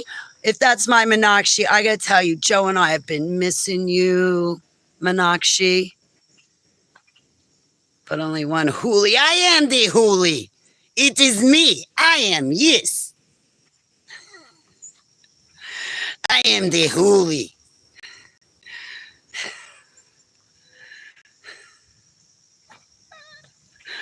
I have to practice my Zelensky accent, yes.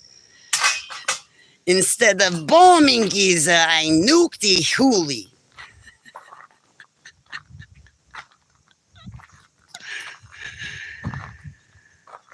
I used to do that to my dog keeper, and she'd be like, give me the strangest look, like, what are you doing now?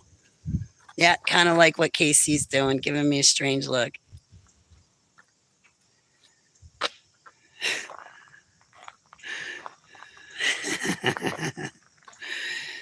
The Huli, they nukes and they bombs, and we send the people to the hospital, and they sing their songs of war. He did a smoker's voice.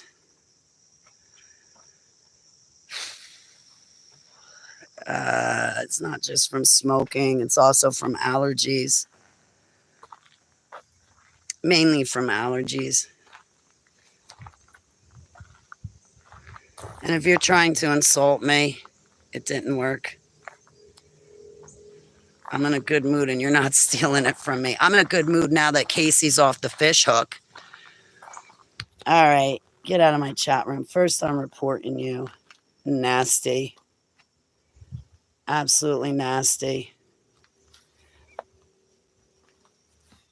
More like a talker's voice, right? Because I talk myself out. I lose my voice from talking. So I got a different medicinal cannabis strain, and I'm not too big on it. It's actually not bad. It relaxes my body. I can actually feel my body relaxing. My mind's still going. I'm in a good mood. And I feel like eating, but I was kind of hoping it'd make me like giggly. Laughter is the best medicine. I'm really humbled, Miss Wilson. Thank you so much. I'm glad we met. I pray for Chanel. I need to reach out to Chanel. Man, it's been weeks. I hope she's doing well. Abba, I pray for Chanel and her loved ones in Yahushua's name, Selah. Yeah, what a weekend. Oh, okay. No, it's okay, Rick. I wasn't sure, Rick. And I'm sorry, too. I didn't mean to insult you back, so I apologize. Just sometimes the trolls come in here and they, like, rip on me so hard that, yeah, I get defensive and vulnerable. Scovy Baggett.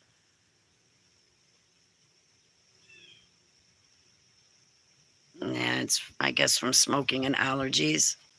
It's a combination. You know, even though I don't smoke, I still vape. And vaping is still going to do it to your voice, you know. When do I normally stream, Dwight? Honestly, when I feel like it. I'll sit here and run holyathons. Like a couple years ago, I'd be sitting here for 8, 9, 10 hours with you guys. But I was also deprogramming. I had the altars, and this is where I come when I have a problem. If you do.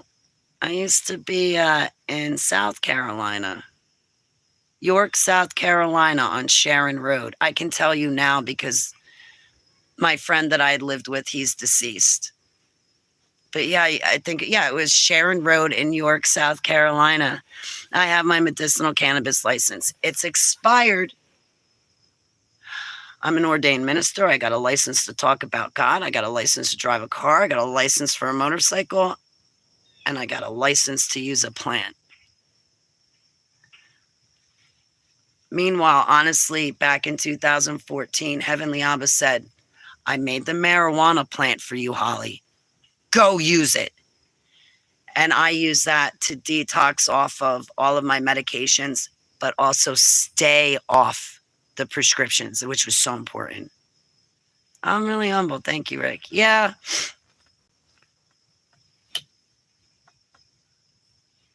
So ultimately, yes, my goal is to build my body back physically. I mean, I'm fully reintegrated. I got my mind together. My emotions are together, but now I have to deal with my body, my physical body. And I think once I get working out, the exercise is going to keep my brain sharp. I'm going to be remembering things, and I'll get my energy and production level back. And I think at that point, I'll come off the kratom. I won't be relying on the medicinal cannabis. But I'll tell you, the first thing to go will be the kratom, and the last thing to go will be the cannabis. But even then, I would still always keep cannabis and kratom on me for, like, just in case. Like, what if there's an emergency? I hope we can be friends, Scobie. Baggett? Sure. Sounds like the name of a hobbit. I would have made a great hobbit. Leave me alone. Go away. Leave me to live in my little hole in the ground.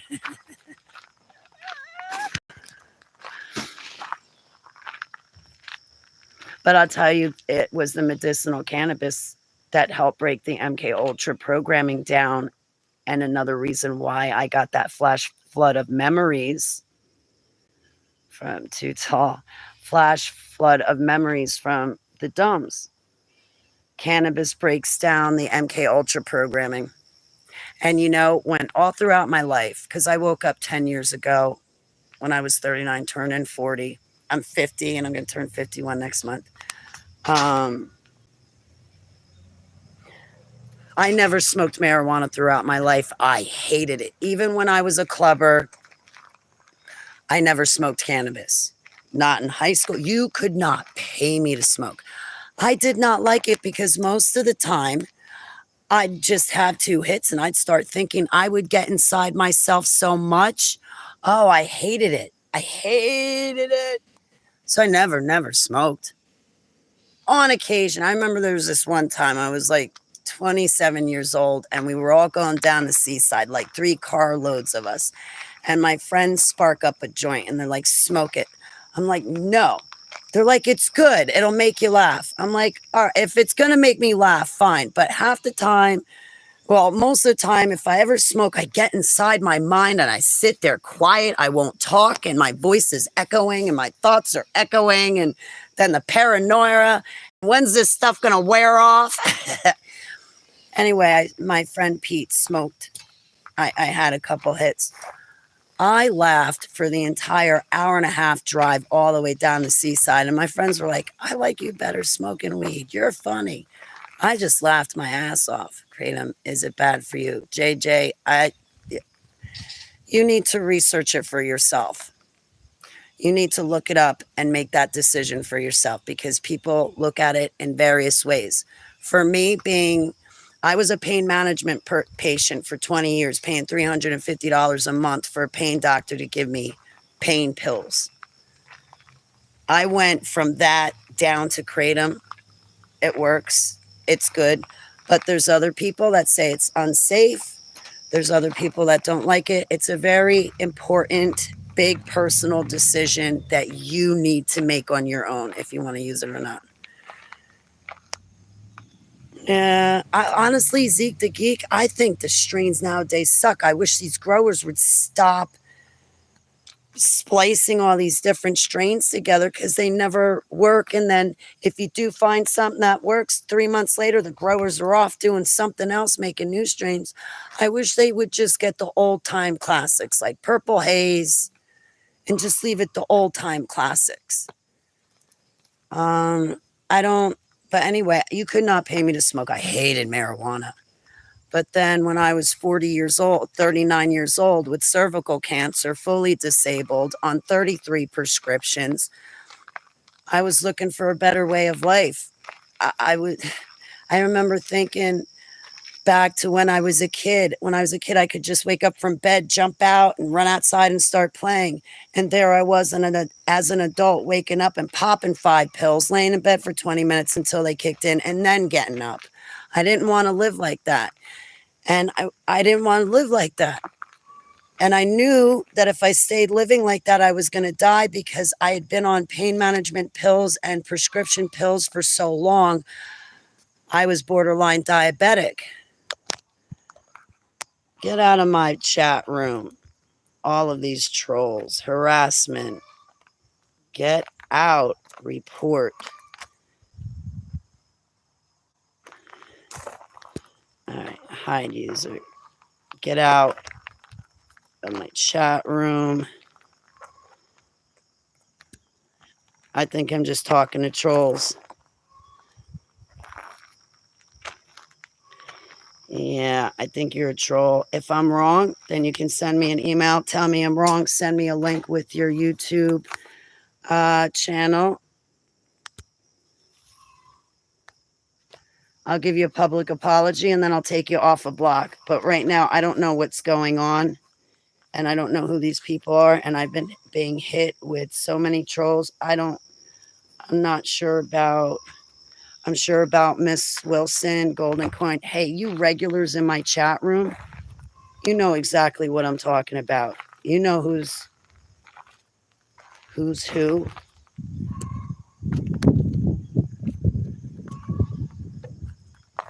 Yeah, I had cervical cancer. I've got endometriosis, heart problems, high and low blood pressure. What else? Praise be to Abba with my faith number 1 and with medicinal cannabis. I am cancer free. My cancer is completely gone. That's another reason why Yahuwah told me to go use the cannabis. But here's the thing, Miss Wilson. I wasn't okay. When I first turned to cannabis when I was 39, I was eating it. I mean, I would smoke it for breakthrough pain, but honestly, I was getting a gram and eating a gram of it.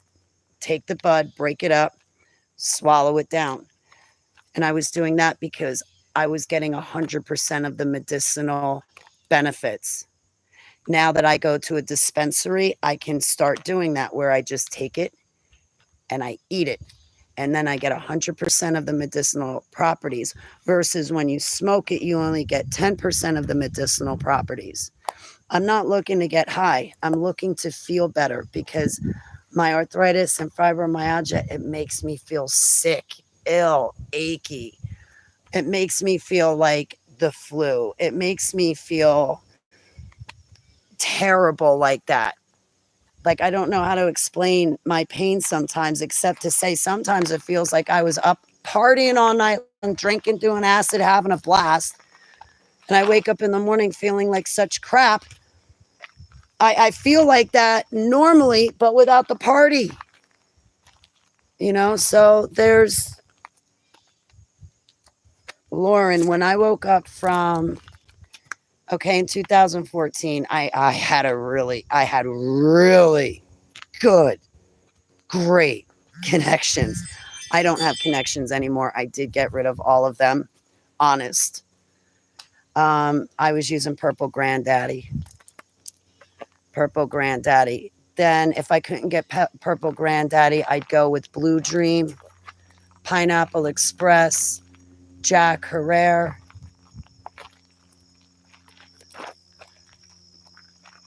Purple Granddaddy, Purple Granddaddy, Purple Granddaddy.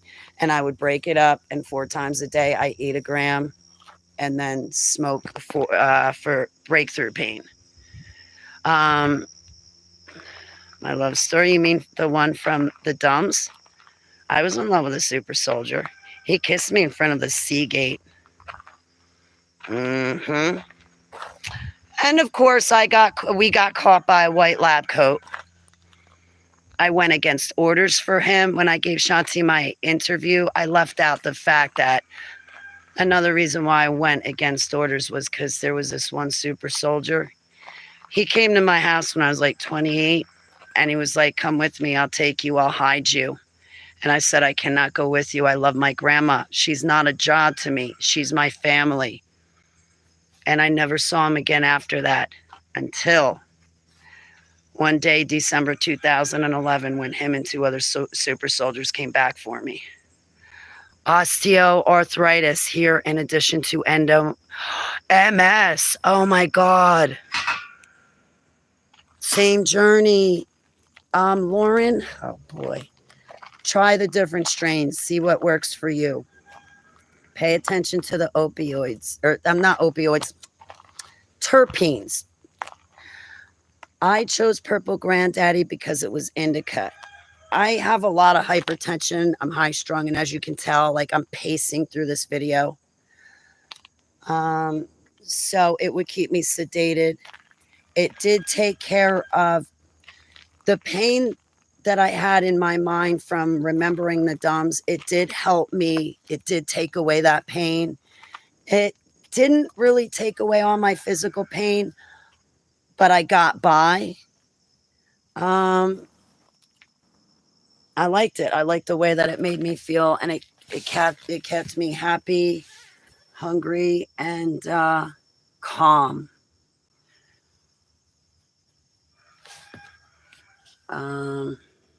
Hey, Teresa, good morning. Good morning. Okay, I'm going to hide behind my icon. I'm not trying to be inconsiderate, but I'm here, but not here. Here, but not here. Nine. I'm getting my nukes ready. Yes.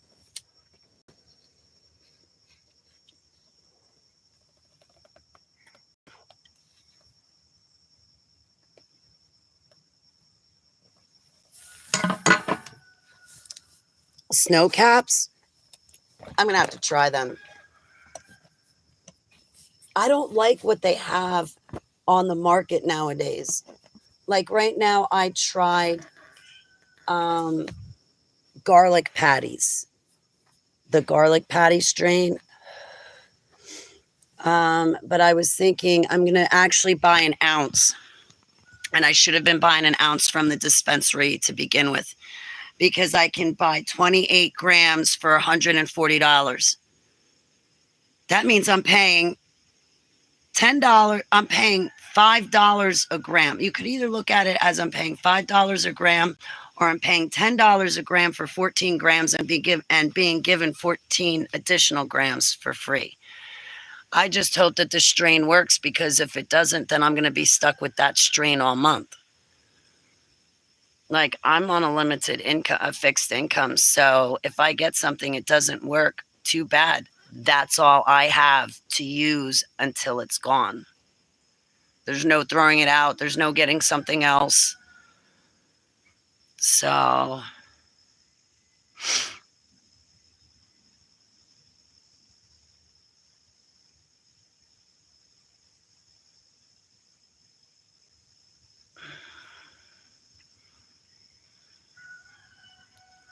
$14.58 now. Do they have samples now? Yeah, Tony, I used to go to the black market. I don't anymore. For the past couple of years, I was going to the black market because I was being charged $10 a gram, where the dispensaries were $20, $30, $40, $50 for a gram, depending on what you got, whether it was flower, concentrate. But, 3.5 grams is $60 at a dispensary. I can't afford that. So I started going to the black market, and 3.5 grams would cost me $35. But the problem is I never getting high. Then the person I was going to never knew the strain. So I did not have a choice. But worse than that, he never knew the strain.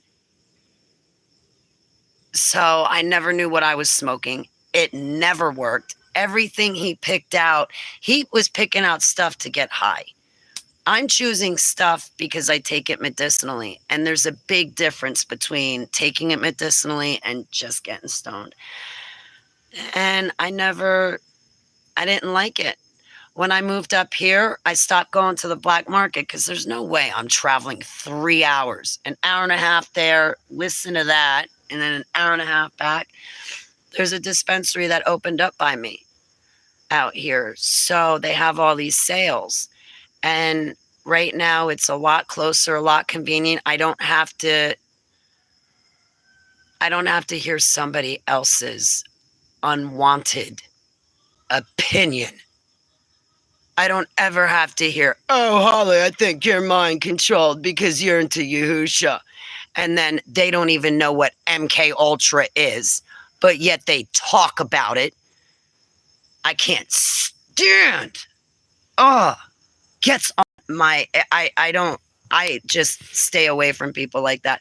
When people sit there talking about stuff they don't know about, and then they don't even look it up. And when I'm trying to explain what MK Ultra is, oh, Holly, I think you're exaggerating that. No, that didn't happen. I don't believe that. And of course, walking around like you're some big guy and so great. Yeah. Phooey on the black market. I'm going to the dispensary. And like I said, I was not getting high from the black market. At the dispensary, their stuff works. I can smell and feel the THC and the stuff from the dispensary. So something happened. I don't know where you are, but that's a poor plug. Something happened where you don't want to go to the black market around here. You want to stay going to the dispensaries because at least you know what you're going to get. And then there comes in a second problem. There's regular stores that sell marijuana that are not dispensaries. You got to be careful because they'll sit there and sell you hemp and say, oh, here's 500 milligrams of hemp in an edible, but it's hemp. It's not THC. It's not 500 milligrams of THC. Oh, you're in Kentucky? Oh, yeah. When I lived in Tennessee, I was using the black. When I was in Tennessee and South Carolina, I was using the black market. When I was in Germantown, Maryland, I was just coming back to New Jersey once a month, so I had what I needed. And no, I always obeyed those people's house rules. I never brought it in their house. But I was not about to let them tell me I could not smoke it when I was on the outside of their house. Like, Buffalo, everywhere. I would love Buffalo, except in the winter. Immediate relief heating.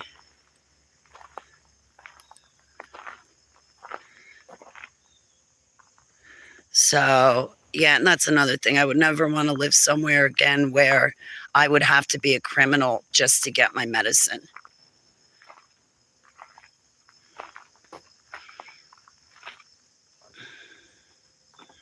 Rick, another Rick.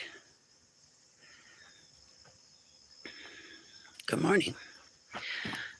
So, but I'll tell you, it's a much better way of life that I have right now with the kratom and cannabis versus seeing 8 doctors every single month, 33 prescriptions. Like, I have a natural way of life, and I'm not going to die or overdose with the way I'm living life now versus the way, all the pills the doctors had me on. I was going to wake up dead one day. I had to come off those pills.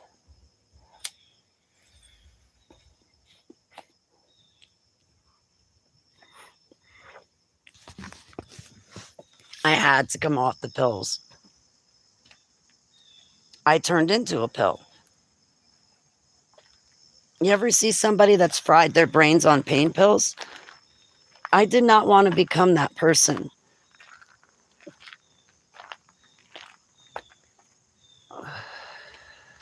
So, all right, enough about cannabis.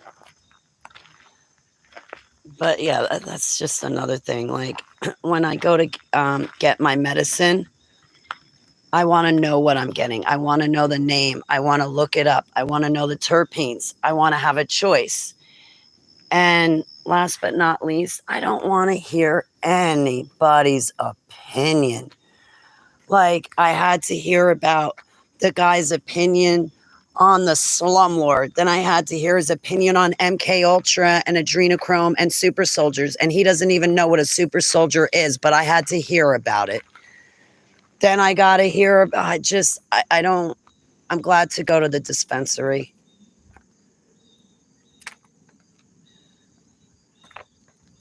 I just don't want to hear it anymore.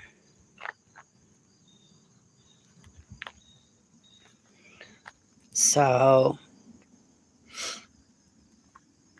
but up here in New Jersey, you definitely, unless you have a good connection, I would tell you go to a dispensary because you're gonna get garbage. You'll get marijuana, but it's probably only gonna have 3% THC in it. It's not gonna be what you're looking for. Because most of the time, the guy that the black market that I got my stuff from, even when I had gotten concentrate like shatter, it didn't look right. It looked like it hadn't been fully cooked or something. It looked like it still had powder in it, like it wasn't fully stirred. It didn't taste right. It was always clogging my little dipper. You know, when you do dab hits, like the dabs were off. I never felt anything from those dab hits.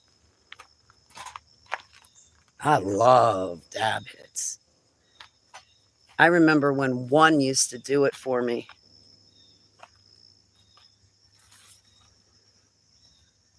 But yeah, so.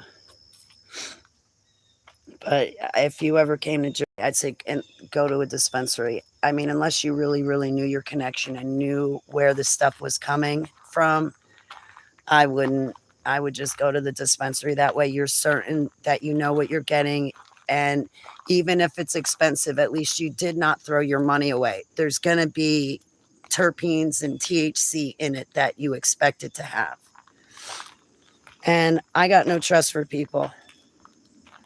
And yeah, I'm not trying to get preachy, but because I'm into Yahusha, I can see right through a person. And I could see right through that guy.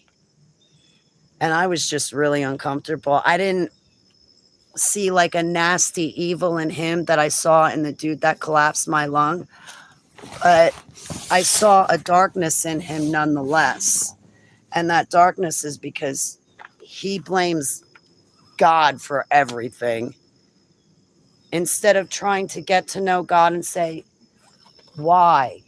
Or I'm angry at you because of this and that. Can you explain this to me? Why is it like that? And are you real? And if you are, where are you? Like the guy doesn't even know that much. And I can see right through him. So because I can see right through people like that, I don't want to trust him getting my cannabis because I don't know what the hell he's getting. Now, when I go to the dispensary and I look at those people who are not covered under the blood of the lamb, the bud tender behind the counter, when I look at those people and I look at the building, I can see all the way to the growers and I can see what the growers are doing and I can see the plants. And I can see that if I want to take this flower and put it in my mouth, I can because there's not going to be a ton of chemicals on it. Like, so that plays a role. And I know that feels really or sounds really weird. But yeah, I live in the spirit. Like I'm constantly relying on my gifts. I'm constantly saying, Yahusha, show me. I pray it's in your will that you show me. Can I have your permission? Show me this person. Will you bring me there? Will you show me that? Can I know this? I want to know that. Can I have your permission? Constantly, constantly, constantly. No, I'm not. Get the hell out of my chat room. Report.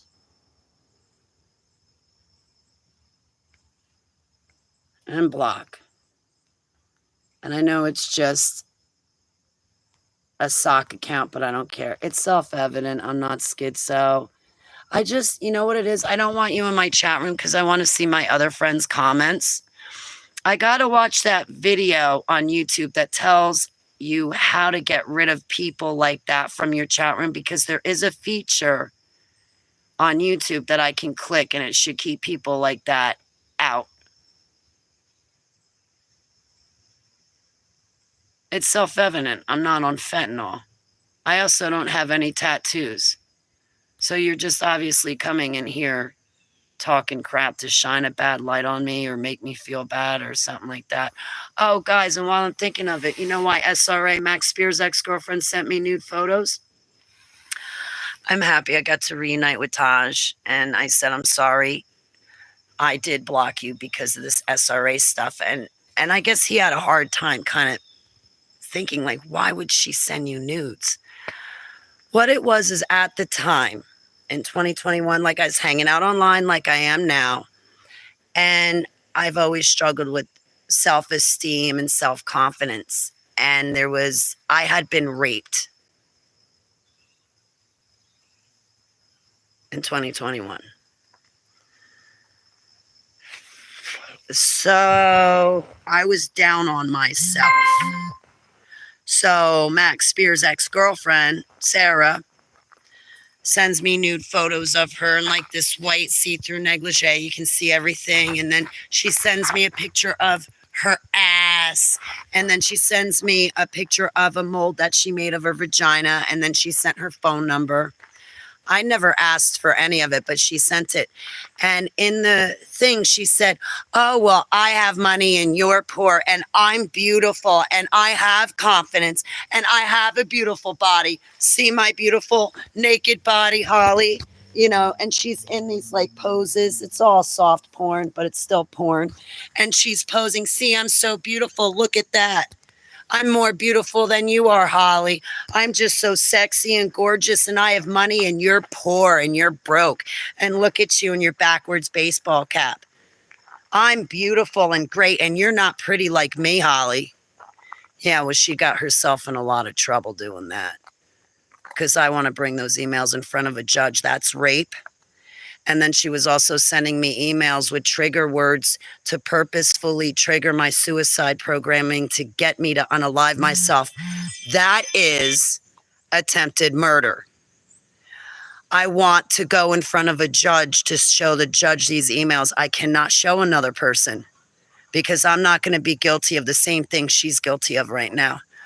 And I want a judge and law enforcement to see these emails so they can do something about it.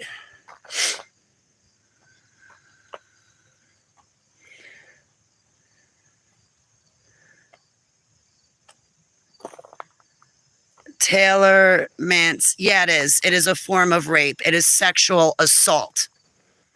Absolutely, it is a form of rape. Don't downplay this. I don't need images of her naked body flashing in my mind because she sent me something I said no to. That is absolutely the definition of rape. When somebody says no and you keep forcing yourself on them. Did you come in here to gaslight me?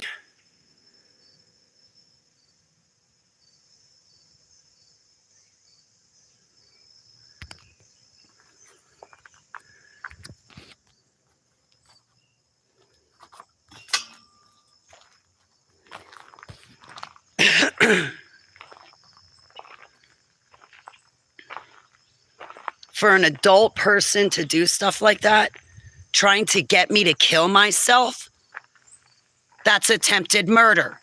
Her sending those suicide code words to me to get me to unalive myself, that is murder, attempted murder. I need those emails to be in front of a judge. I will bring the emails to a judge myself, and I need to make sure it's a judge because I am not showing any of those things to anybody else unless it's to a judge to get her in trouble. Her and her whore pagan friends who she had come after me too. She had people gang stalking me, get a hold of my phone number, and call me every 10 minutes screaming stuff in the phone and then pass it around to her friends, and then her friends call. I had to change my cell phone number 3 times back in 2017. It was not fun, and it's not cute. I personally humbly believe that she had a hand in Max Spear's assassination, freedom of speech, and I'm exercising it because I was given a dream, and in the dream, I was told that 5 people had a hand in his murder, and I think I saw her in that dream. And again, this is my humbled opinion. I'm exercising my amendment, freedom of speech. I don't like her. She and her friends have done a lot of wrong to me.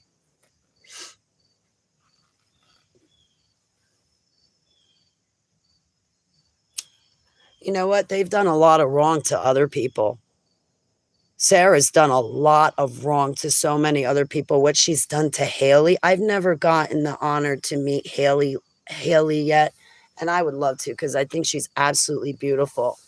But what Sarah has done to Haley, what Sarah did to Carmen, getting Carmen's daughter taken away from her, the list of people that Sarah has hurt is endless. She needs to be stopped. Beth, I'm behind an icon right now, honey. It's me. I'm hiding behind an icon, excuse me. This is just an informal hangout.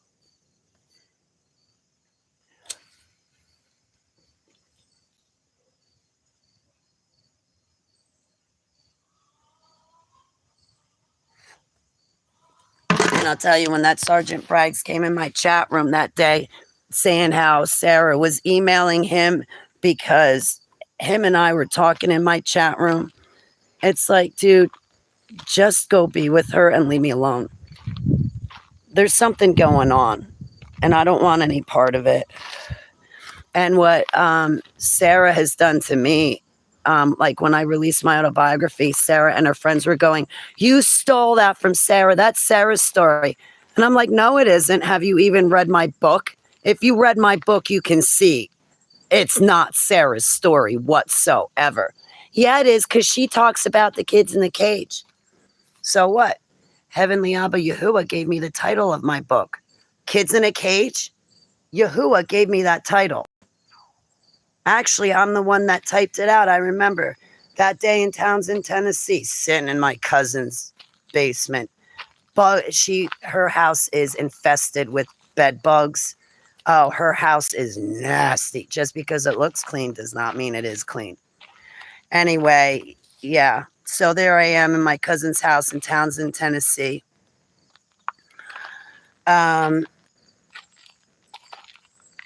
I was within the first 20 pages of my book, and I typed kids in a cage. Anyway, I finished typing. I sat back in my chair, and I'm just looking at the computer screen, and I just see all these sentences and words typed up. And I kid you not, it was highlighted, and it stuck out off the page. Like when I tell you Yahusha's personality jumps off the Bible page, off the scripture pages at me. Well, kids in a cage jumped off the page at me. It was highlighted and raised up and bold and standing out. Otherwise, I was going to call my book Super Soldier Days Revisited. You know, like Metallica's Garbage Days Revisited. I was going to call it Super Soldier Days Revisited. That would not have been a bad title, but it would not have been a catchy one. Kids in a Cage is like, wait a minute, what's this about? And the book is good. The book is good. I do have to make a lot of corrections in it, like with Yahusha's name. I wrote this book back in 2019. There's a lot of memories I need to put in the book and corrections. But his name is Yahusha. It was Jonathan Kahn who told me to call him, Yeshua. And I'll explain all of that in the book when I do correct it. I'm not going to take anything out of the book. I'm going to be adding and just explaining more. But it's a good book. It's a really good book. For a rough draft, it rocks.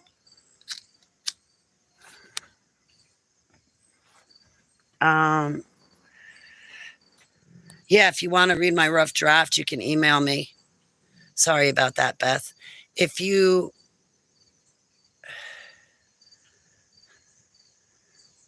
want to read the rough draft, my work is copyrighted to me.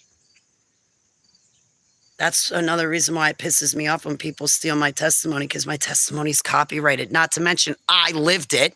So what the hell are you doing talking about it? It ain't your life, it's mine. Go write your own story and copyright that. Oh, another thing too, you want to know how to tell the fakes, frauds, and liars, but also people that are honestly, innocently just misled are going to get wrapped up in this one. The truth of the matter is voice-to-skull technology, V2K technology, is not in the hands of gamers. They are not giving this technology out to prisoners who are being released from prison to use on the innocent population and unsuspecting people. No. V2K software is considered a weapon of mass destruction. They're not going to let it be in the hands of anybody else except for the military. So when somebody comes to you and goes, oh, V2K software is being used on me. Oh, it's a bunch of gamers. They're just testing out the equipment. Oh, Holly, a prisoner got out of jail yesterday and they were given voice-to-skull technology and they're running around the streets using it on other people. All of that is lies. It's wrong. It's not the truth. The truth is voice-to-skull technology is considered a weapon of mass destruction. They're not going to let it in the hands of any civilians. They're not going to let only the government, only the military is going to have their hands on that voice-to-skull technology. That's why it was Dr. Robert Duncan who used it on me, because he built it, he had access to it, and it was his voice on the other end. And that's something else that I think Sergeant Braggs came around just to try to throw me off track. Because when I said, hey, Braggs, so who was that? Who used the voice-to-skull technology on me? He never answered me in my chat room. It wasn't him. No, he's one of Sarah's lackeys. That's what he is, and that's why I never gave him the time of day. Looks are not everything. My friends could have fallen for his looks, but I did not. I go for a mind. That's why I'm teasing myself, because, boy, I'm crushing on that Dr. Robert Duncan. What an intelligent man. Oh, my God. A Renaissance man.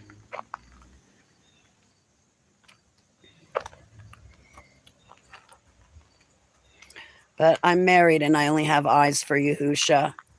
So between Sergeant Braggs and his games, then that other dude kissing me, I'm going to speak to him the next time I see him. And I'm putting my foot down. I don't ever want to go through that again. I knew I should have just hauled off and punched him. I should have gotten past my shock and just knocked teeth in the back of his throat. That's what I was thinking the whole time, is I just wanted to throw him. I wanted to hit his chest, knock the wind out of him, throw him back in the wall, and then run away and escape. That's what was running through my mind when that dude kissed me. And then you get Sergeant Braggs playing his games in my chat room. I'm not playing.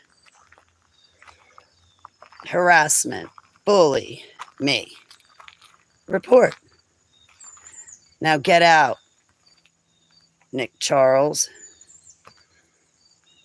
It's just running by a college now, right? Hey, good morning, Angel A. Good morning.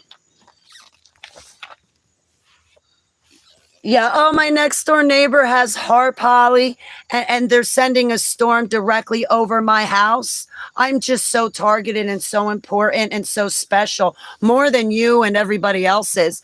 They just want me, me, me, me, me. So, yeah, my neighbors next door have voice to skull technology. Oh, and they also have HARP, and they're sending storms over my house. They're signaling me out, Holly. V2K is a weapon of mass destruction. Only the military or militaries are going to have their hands on that. It's not going to be in the hands of civilians or corporations. It's not. It's not. Now you guys know the truth. Please look into Dr. Robert Duncan's work. I put up videos. I'm not done going through his work. I will continue to put up links, but please listen to it and listen to him. He knows what he's talking about. These other people on the internet, they don't know squat. And it doesn't matter if they, oh, Holly, I'm a researcher. Holly, I'm a writer. Holly, I'm a journalist. Holly, I'm a digital creator. Holly, I'm a screenwriter. Holly, I'm a producer. Holly, I'm a director. Okay, with all due respect. And that gets me. Yeah, I'm intrigued. Okay. But you don't know everything, and you're not right about everything. Just like I don't know everything about Yahusha, and I'm not right about everything all the time myself. Oh, this is turning into a Hollyathon. This is a good one. Oh, thank you, Green-Eyed. Mama. Green-Eyed. Oh. Coldplay has a song, Green Eyes. Those storms to Vermont. We haven't had rain here in a month, right, Beth? I remember I got to go skiing in Vermont. I loved it. I really liked Vermont. Thank you so much, Linda Poodles. I appreciate it. Yeah, it seems like I met all the BS people first. Really. And I really think I met all the BS people first.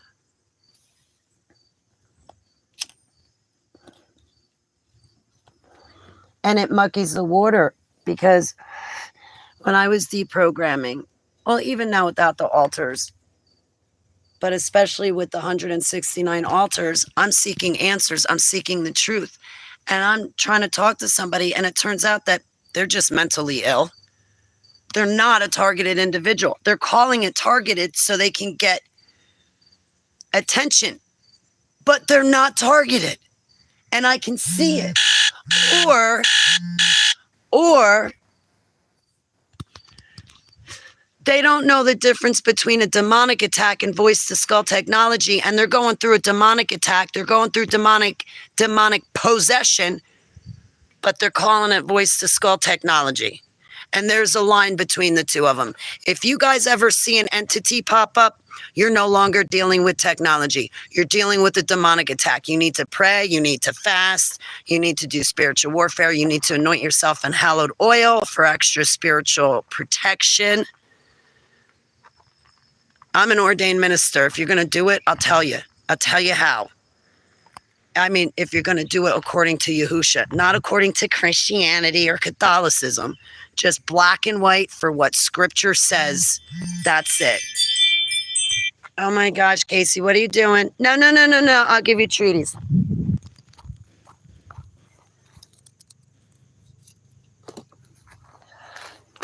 Oh, come on, honey. You want an ice cube? Why don't we get you an ice cube? That might feel good for your lip.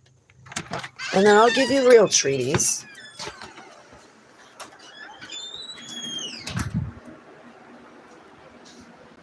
Weed farm. Oh, you have a... Hey, Beth, do you need a tenant? Do you need a groundskeeper, housekeeper, pet sitter, farmhand? I pay rent, too. I can sit there and clip things. I could be a trimmer. Okay, I'm back. Talked about stealing Haley. Wait. I have not had the privilege to meet Haley yet. I've been wanting to meet Haley since 2014. My altars wanted to. She's so pretty. I love the way she does her makeup. Lauren better stay away from that Haley. And I think, Haley might deserve some peace, and maybe other people should not be talking about her father either, because maybe she deserves some peace, and so does Dresden. Now, I've never gotten to meet her, but I heard that she's been put through a hell, not only in her marriage, but now with Sarah.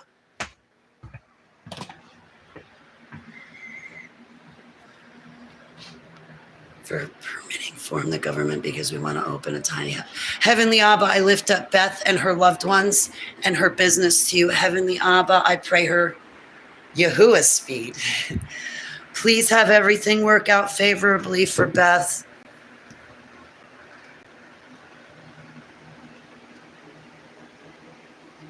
Please shine your face to her and shower her with your love. And I pray that she's successful, and I pray it be in your will that everything go through for Beth and her loved ones in Yahushua Shem Selah. Yeah, I'm biased too. I want you to be successful. Chat's frozen. Emma. Oh, I want to reach out to Emma. Besides apologizing to her, I love Emma. She is such a sweetheart.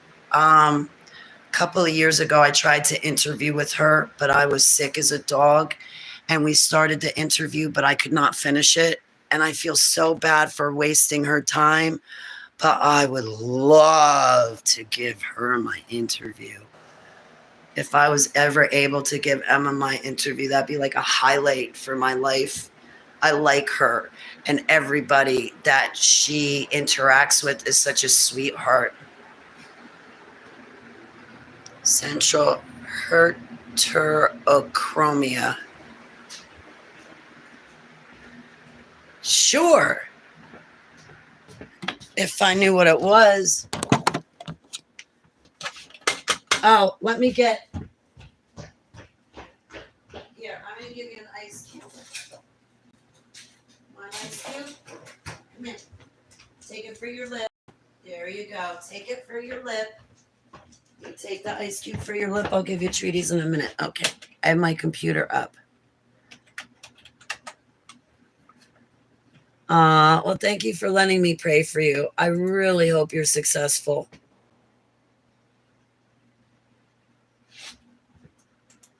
What was that?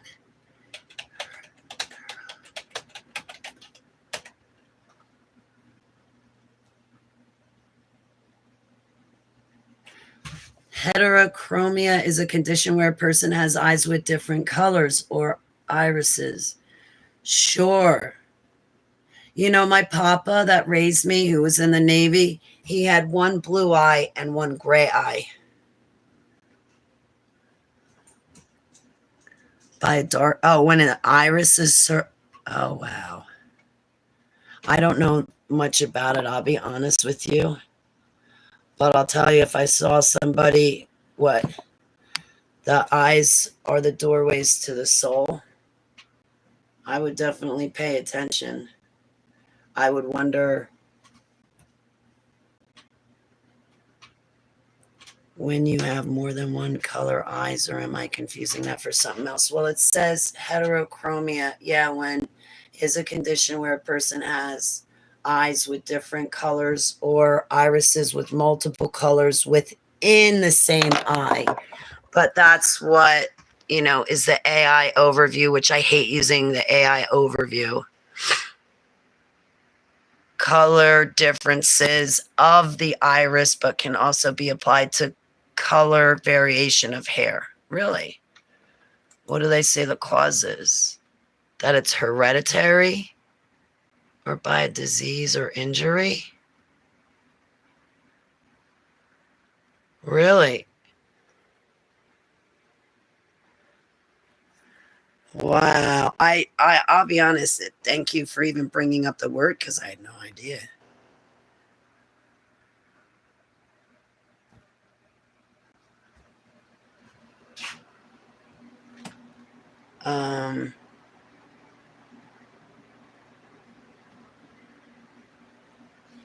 I still can't get over that.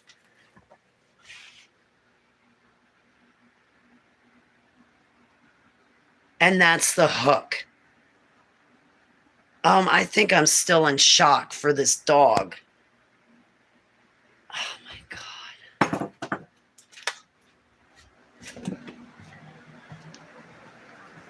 You okay, sweetie? You had a rough morning. I'm giving you trees, I said. Wait.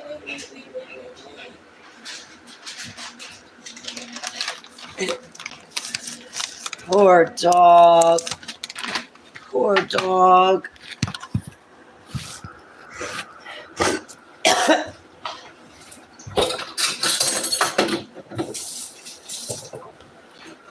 What is that? Aaron. Oh, you didn't hear the story? I'm sorry. So this morning, I hear the homeowner get up and go to work.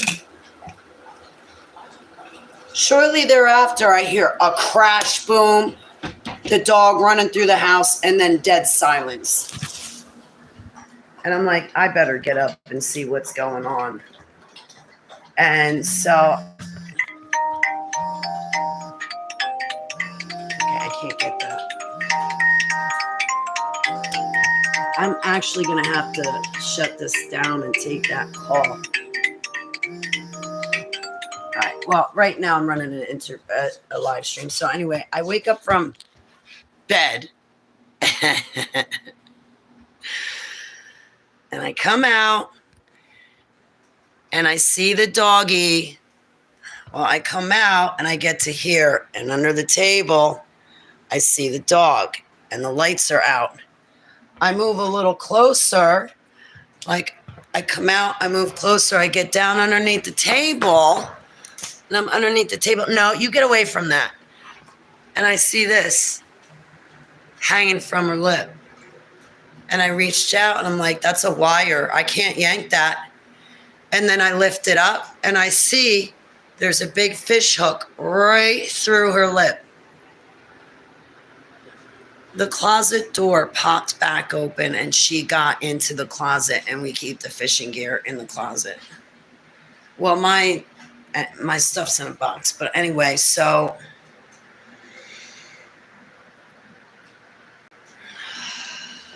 very festive morning. Very festive morning. Yeah, so the homeowner came home. You cut the fish hook and then you slide it out. It was right through her lip.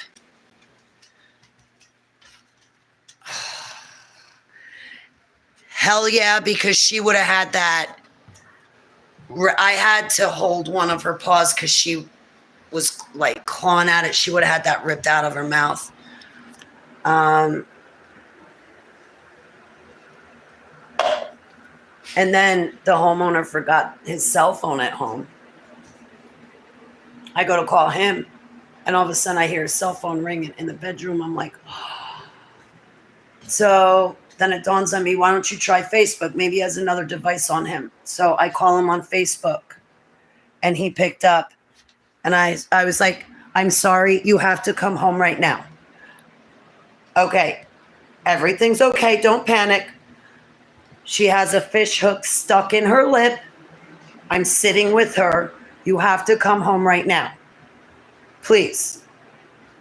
But everything's okay. I'm in a panic, but we're on the floor.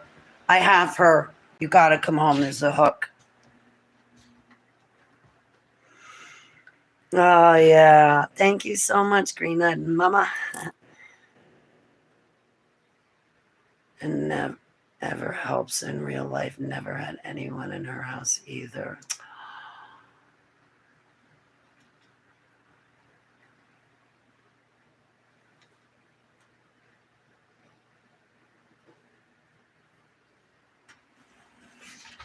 Man, no, when I had my own, I don't have my own place now, so I cannot bring somebody into this house without getting permission. When I had my own place, I don't want to say what I've done. I have not, I'll tell you what I've done.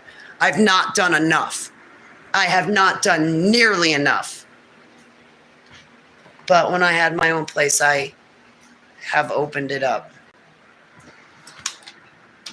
And I brought people in, not to permanently live, but, you know, there were some people I was more than happy to help, and I could not give them enough. You know, they were just so nice and sweet. And it was like, if you want to come back next week, come back. I'll be looking for you every time I'm in town. I'm going to come looking for you at times too, to see if you're okay. When I moved to Stortsville, there was another homeless guy. I'd go looking for him. There was actually two homeless guys, but one homeless guy I'd go looking for to help him. The other one, when I'd see him, I'd go running away, and he'd be chasing after me. Holly, can I have money? Yeah, you see that big chain you have on your neck? Go hawk it so you can buy your own damn cigarettes. Better yet, why don't you go get a job? Because you're just fine to pedal your bike around town, sit out in front of these stores and beg for money. You can do that much, but you can't do a job? I can't help you. But there was another homeless guy that I would chase around. He was in a wheelchair, and I'd go looking for him.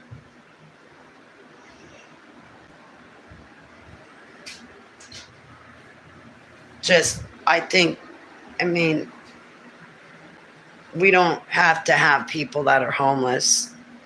There's more than enough for everybody. But the world is not like that.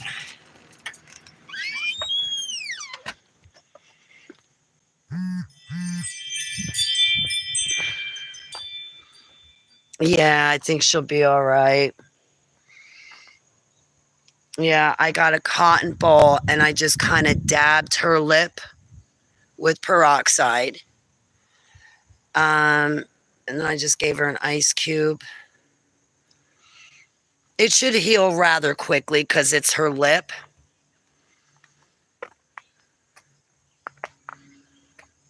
She does. That's just another one. Yeah, that's just another one. I would not trust Lauren with any animals.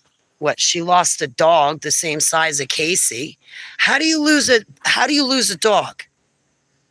And then I remember when she had that kitten, LP, when she had that kitten. Oh my God, that poor, I'm like, you gotta feed it like 4, 5, 6 times a day. It's a baby kitten. You gotta play mama with it. I've never seen such an airhead. I'm surprised she can run a live stream video. But don't leave that LP alone with animals. Oh, and then I don't know if it's true. Sergeant Bragg said that Casbolt's not with LP. He's dating another girl named Julie. I don't know. I haven't kept up with the saga because I got my own Holly saga going on. I'm just glad that he's out of prison and getting on with his life, you know?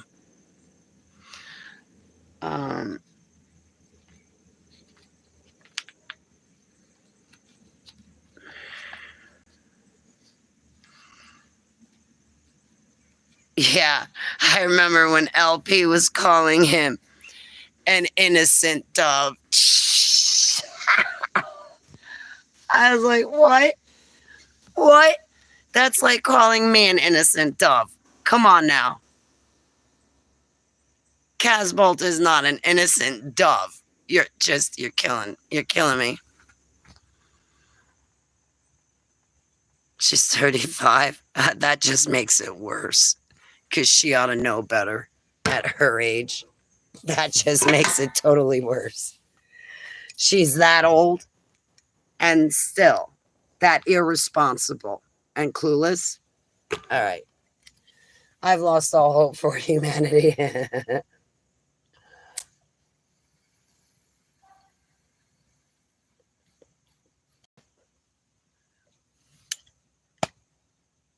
No, I've watched that girl. Like, I've seen her watch me, then hop on one of her videos and start trying to say the same thing that I was just talking about on my video, on her video. Like, I've seen her try to preach about our Savior, And every time that kills me. She doesn't know what she's talking about. What kills me even worse than her is that people listen to her.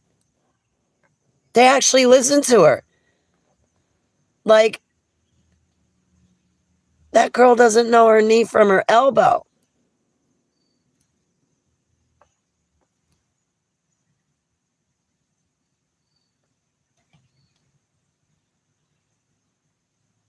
And she horses around with tarot cards.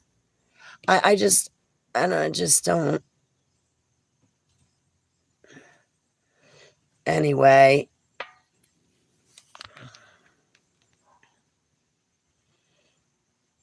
it's two separate things. Stay away from the drama. Yes, Beth, like, I'll be honest, I stay away. I'm not a part of Super Soldier. I'm not a part of the Super Soldier and UFO communities anymore. I'm not a part of the Christian communities. You would think that they're better. The Christian communities are more cutthroat. Just as much backbiting and jealousy goes on in the Christian community as the Super Soldier community. I'm not a part of any of them. I just got my friends. I go hang out with my friends. Like, I'll run a live stream or I'll go join somebody else's live stream. But I don't get involved in the communities anymore. There's too much chatter, backbiting, and then they do magic on each other. But they call it praying. Let me pray for you. No, don't.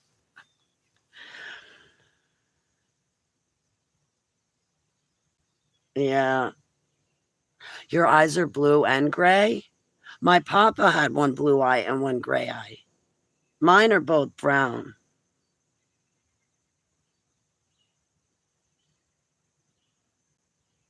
First to by Lopez. They're praying for sure, right? I should say Palal. P-A-L-A-L. Palal. That means to intercede in Hebrew. Like, I'll intercede on your behalf.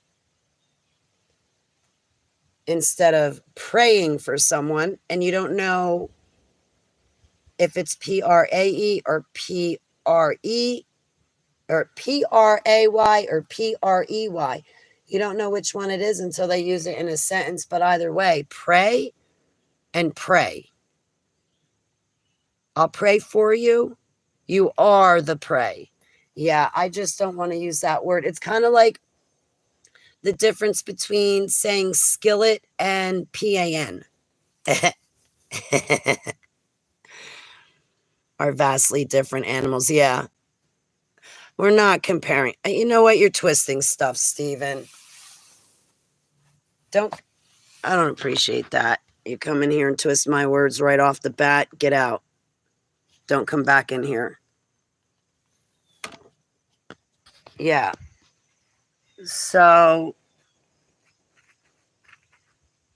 I think that's pretty clear what I said. I'd rather say P-A-L-A-L, Palal, because that is Hebrew for to pray, to intercede on someone else's behalf. Palal, P-A-L-A-L, and I'd rather use that word than to say, I'll pray for you. I've actually been trying to stop saying the word pray and start saying the word Palal.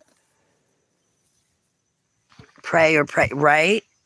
And then, like, because I don't want to summon any fallen ones. And Abba has really shown me how delicate life is and how much power there is in the tongue. There's life and death in the tongue.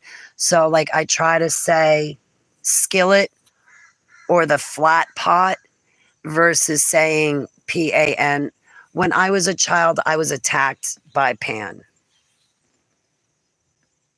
And as an adult, I bind and cast them away. I do not want to say his name, because when you say somebody's name, you're giving that person honor. Like when I talk about my grandma who raised me, Millie Gabriel. The reason why I'm saying Millie is because I'm trying to show her respect and honor. And when we say these other words, we will summon these other entities. And honestly, it is as simple as that. It's as easy as that. We got to be careful, especially in the last days and end times. It's a very sensitive time, you know. Those 4 angels are going to be released, well, during the Great Tribulation, and the 7-year Great Tribulation has not started yet. I call the whole 7 years a Great Tribulation.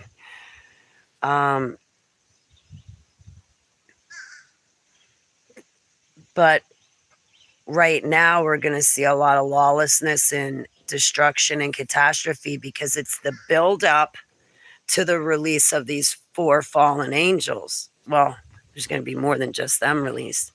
Uses the name recognition so much to lead people astray. Yeah. Parasites or fungi. It helps a lot because it takes out the tag parasite. Thank you, Ava. Ava E. I want to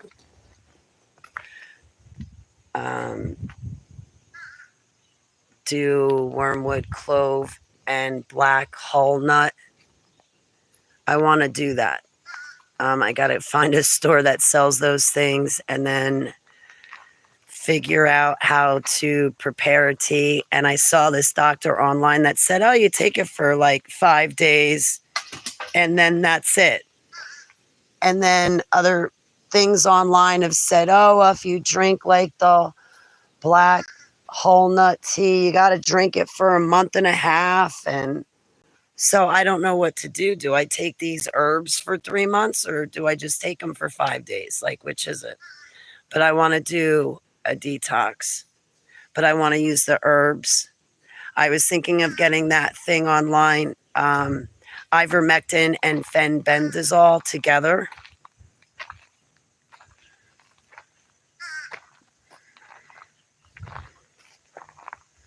But I think I want to try the herbs for the parasite cleanse. I was using diatomaceous earth, but I saw that I don't know if it's true or not, but I heard that diatomaceous earth could strip your body of nutrients. Well, I'm already skinny enough. I already have trouble, so I'm not using the diatomaceous earth as a parasite cleanse anymore. I'm going to go get the herbs, clove, wormwood, and black hull, Hull, walnut. And take that. And then I want to get the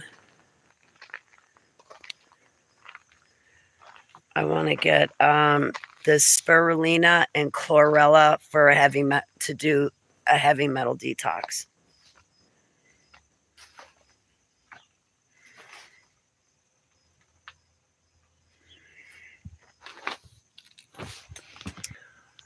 Well, probably with the food that we're eating nowadays is every time we eat something, we're just ingesting more parasites. The food in our supermarkets, this is something I just came to terms with recently. When you go to the supermarket and you buy chicken, it's all made from a lab now. Go look at your chicken in the store. You see it looks all like it's got texture to it, like it's got lines in it. It's got like fibers. That's not how that's not how chicken breasts look. When you go to the food store and you go to the aisle with the chicken and look at the chicken breast, you see, there's fat around the chicken breast, but then when you look at the meat itself, it looks like there's strands of fibers. Strands of chicken meat fibers. Okay, that stuff is made in a lab. That's not how real chicken looks. Does he have one here?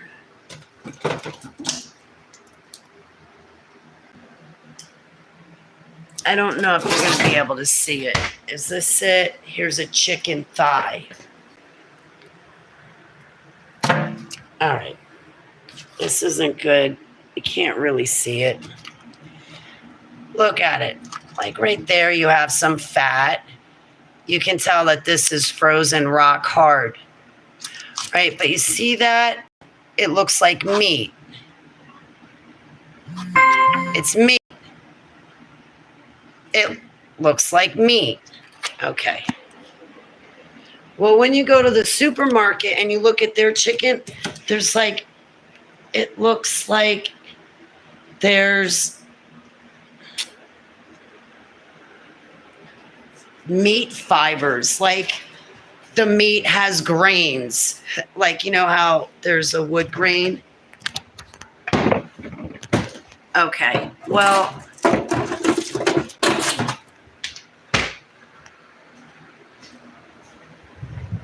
our stuff in a supermarket is made in a lab. If you want real meat, you have to order real meat from the internet. You're going to have to order real organic chicken meat from the internet, because whether it's Walmart or another store, everything that we're getting is all made in a lab. Takes all the inflammation out of the body and can heal you up. And an avocado. Yeah, thank you, Ava, for ivermectin. While working and home. Oh, man. That will help you retain a lot of the extra vitamins you need. Thank you, Beth. I will make sure I get orange juice. It's just so expensive. Right, I heard about that NAC. Heard sometimes on the cannabis plants with some really positive results. Really, because I've been using the diatomaceous earth. But I heard, I don't know if it's true, that it strips our bodies of nutrients. Are you talking to me, Erin? Did you want me to explain something? Thank you for telling me about the orange juice.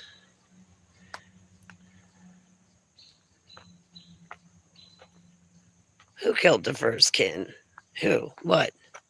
Some meat's supposed to have marbling. Chicken isn't one of those meats. Okay, some meats are supposed to have marbling. Chicken is not one of those meats. Thank you, Beth. I'm not explaining it right. Nanotech works in combo with EMF, 5G, and fiber networks, right? Yeah, my stepdad had gotten Morgellons disease in his hands, and he had these little white things always coming out of his hands. He'd sit there with tweezers, pulling them out, and as many of these little tiny white things would come out, like as many of them as he'd pull out, more would come in place of it. My stepdad built houses, and he had touched he was building a house, and the construction materials he was using for the house, he had touched it with his bare hand, some certain material, and inside that material, I guess, it got inside his hand, and it was Morgellons, and the Morgellons was constantly producing. It looked like if you take a piece of rice and cut it into a little tiny piece of rice, it just kept producing these little slivers of white things that kept coming out of his hand, coming out of his hand, coming out of his hand. Well, what I understand nanotechnology to do, just how I understand it in layman's terms, is the nanotechnology gets inside your body and it connects. It basically sets up an entire system inside your body. So from head to toe, these nanotechs are going to connect to each other and create a new system. And that system it creates is going to override your natural body system. Next day, your memory must have been swiped with something else, because she didn't have tarot cards and she literally did. Oh no, Craig, I pray for you.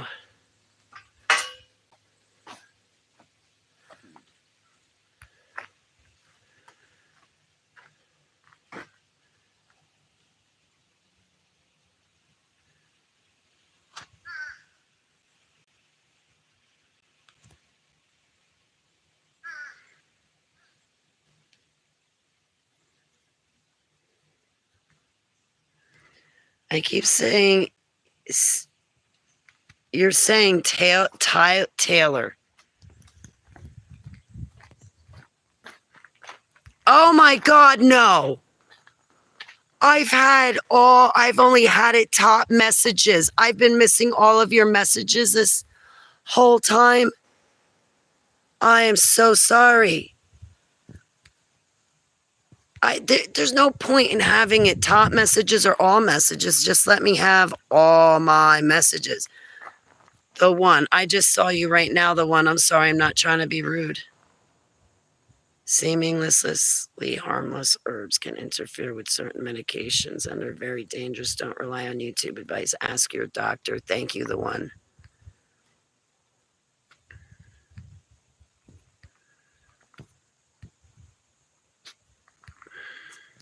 I'm not on any other medications. I came off all my prescriptions January 4th, 2014, so I'm scot-free.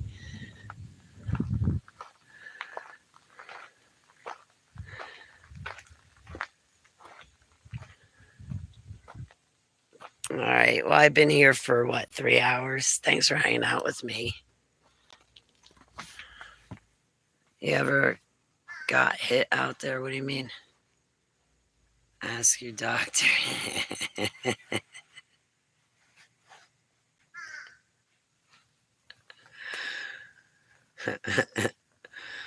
I ain't asking my doctor squat. If I ask my doctor for something, it'll be for his prescription pad. That's the only use a doctor is. I ain't asking a doctor for squat. I'll ask Heavenly Abba Yahuwah.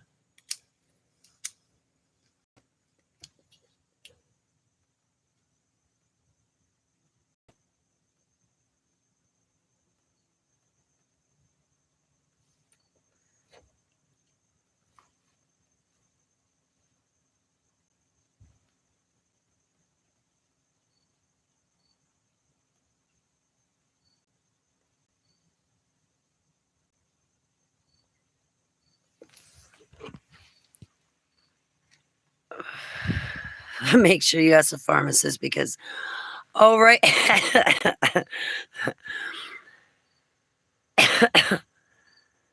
Can lower blood pressure to dangerous levels. Oh, the one, yeah, with blood pressure and stuff.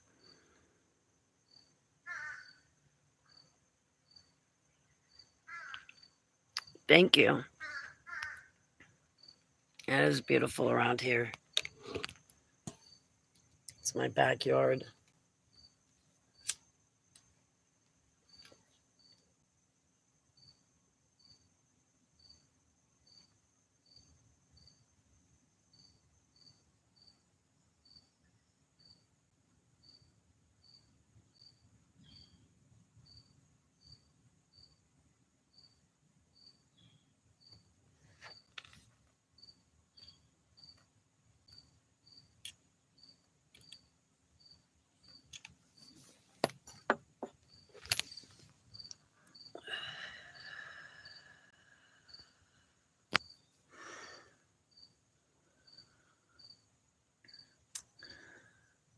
Oh, thank you, Ava. I appreciate it. And it's nice meeting you too. Thanks for hanging out with me this morning. I appreciate it. It's been a very stressful weekend, to say the least.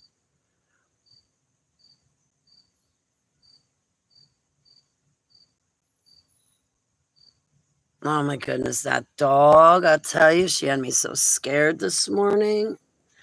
All right. I think I should let you beautiful fine folks go. I'm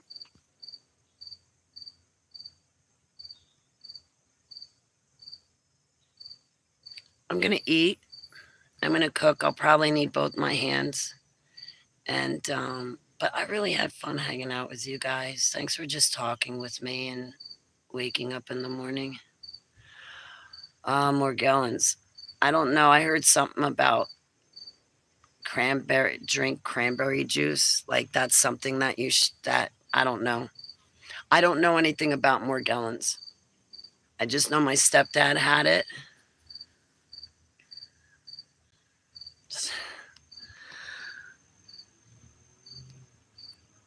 All right. You got to get out of my chat room. I don't want you turning my chat room into a discussion of that, please. I know I've talked about it, but I think you're a child spamming my chat room, and that's why I just threw you out to that person who I threw a wrench at. Thanks, Green Eyed Mama. It was nice talking to you, all of you. It was really nice talking with you too, Beth. I'll keep you in my prayers. Thanks for, hanging out with me. I'll try to come back and put like a good professional broadcast together. But chances are I'm probably going to want to just come back and talk again. Um, I've been looking up some pretty serious rabbit holes lately, so I like to take breaks from them. I hope you beautiful fine folks have a beautiful remainder of the weekend, and thank you so much for everything. I'll probably leave the video up public for a little bit and then like put it on private eventually, since it was just us hanging out, you know, it was just us hanging out. So I'll put it on private.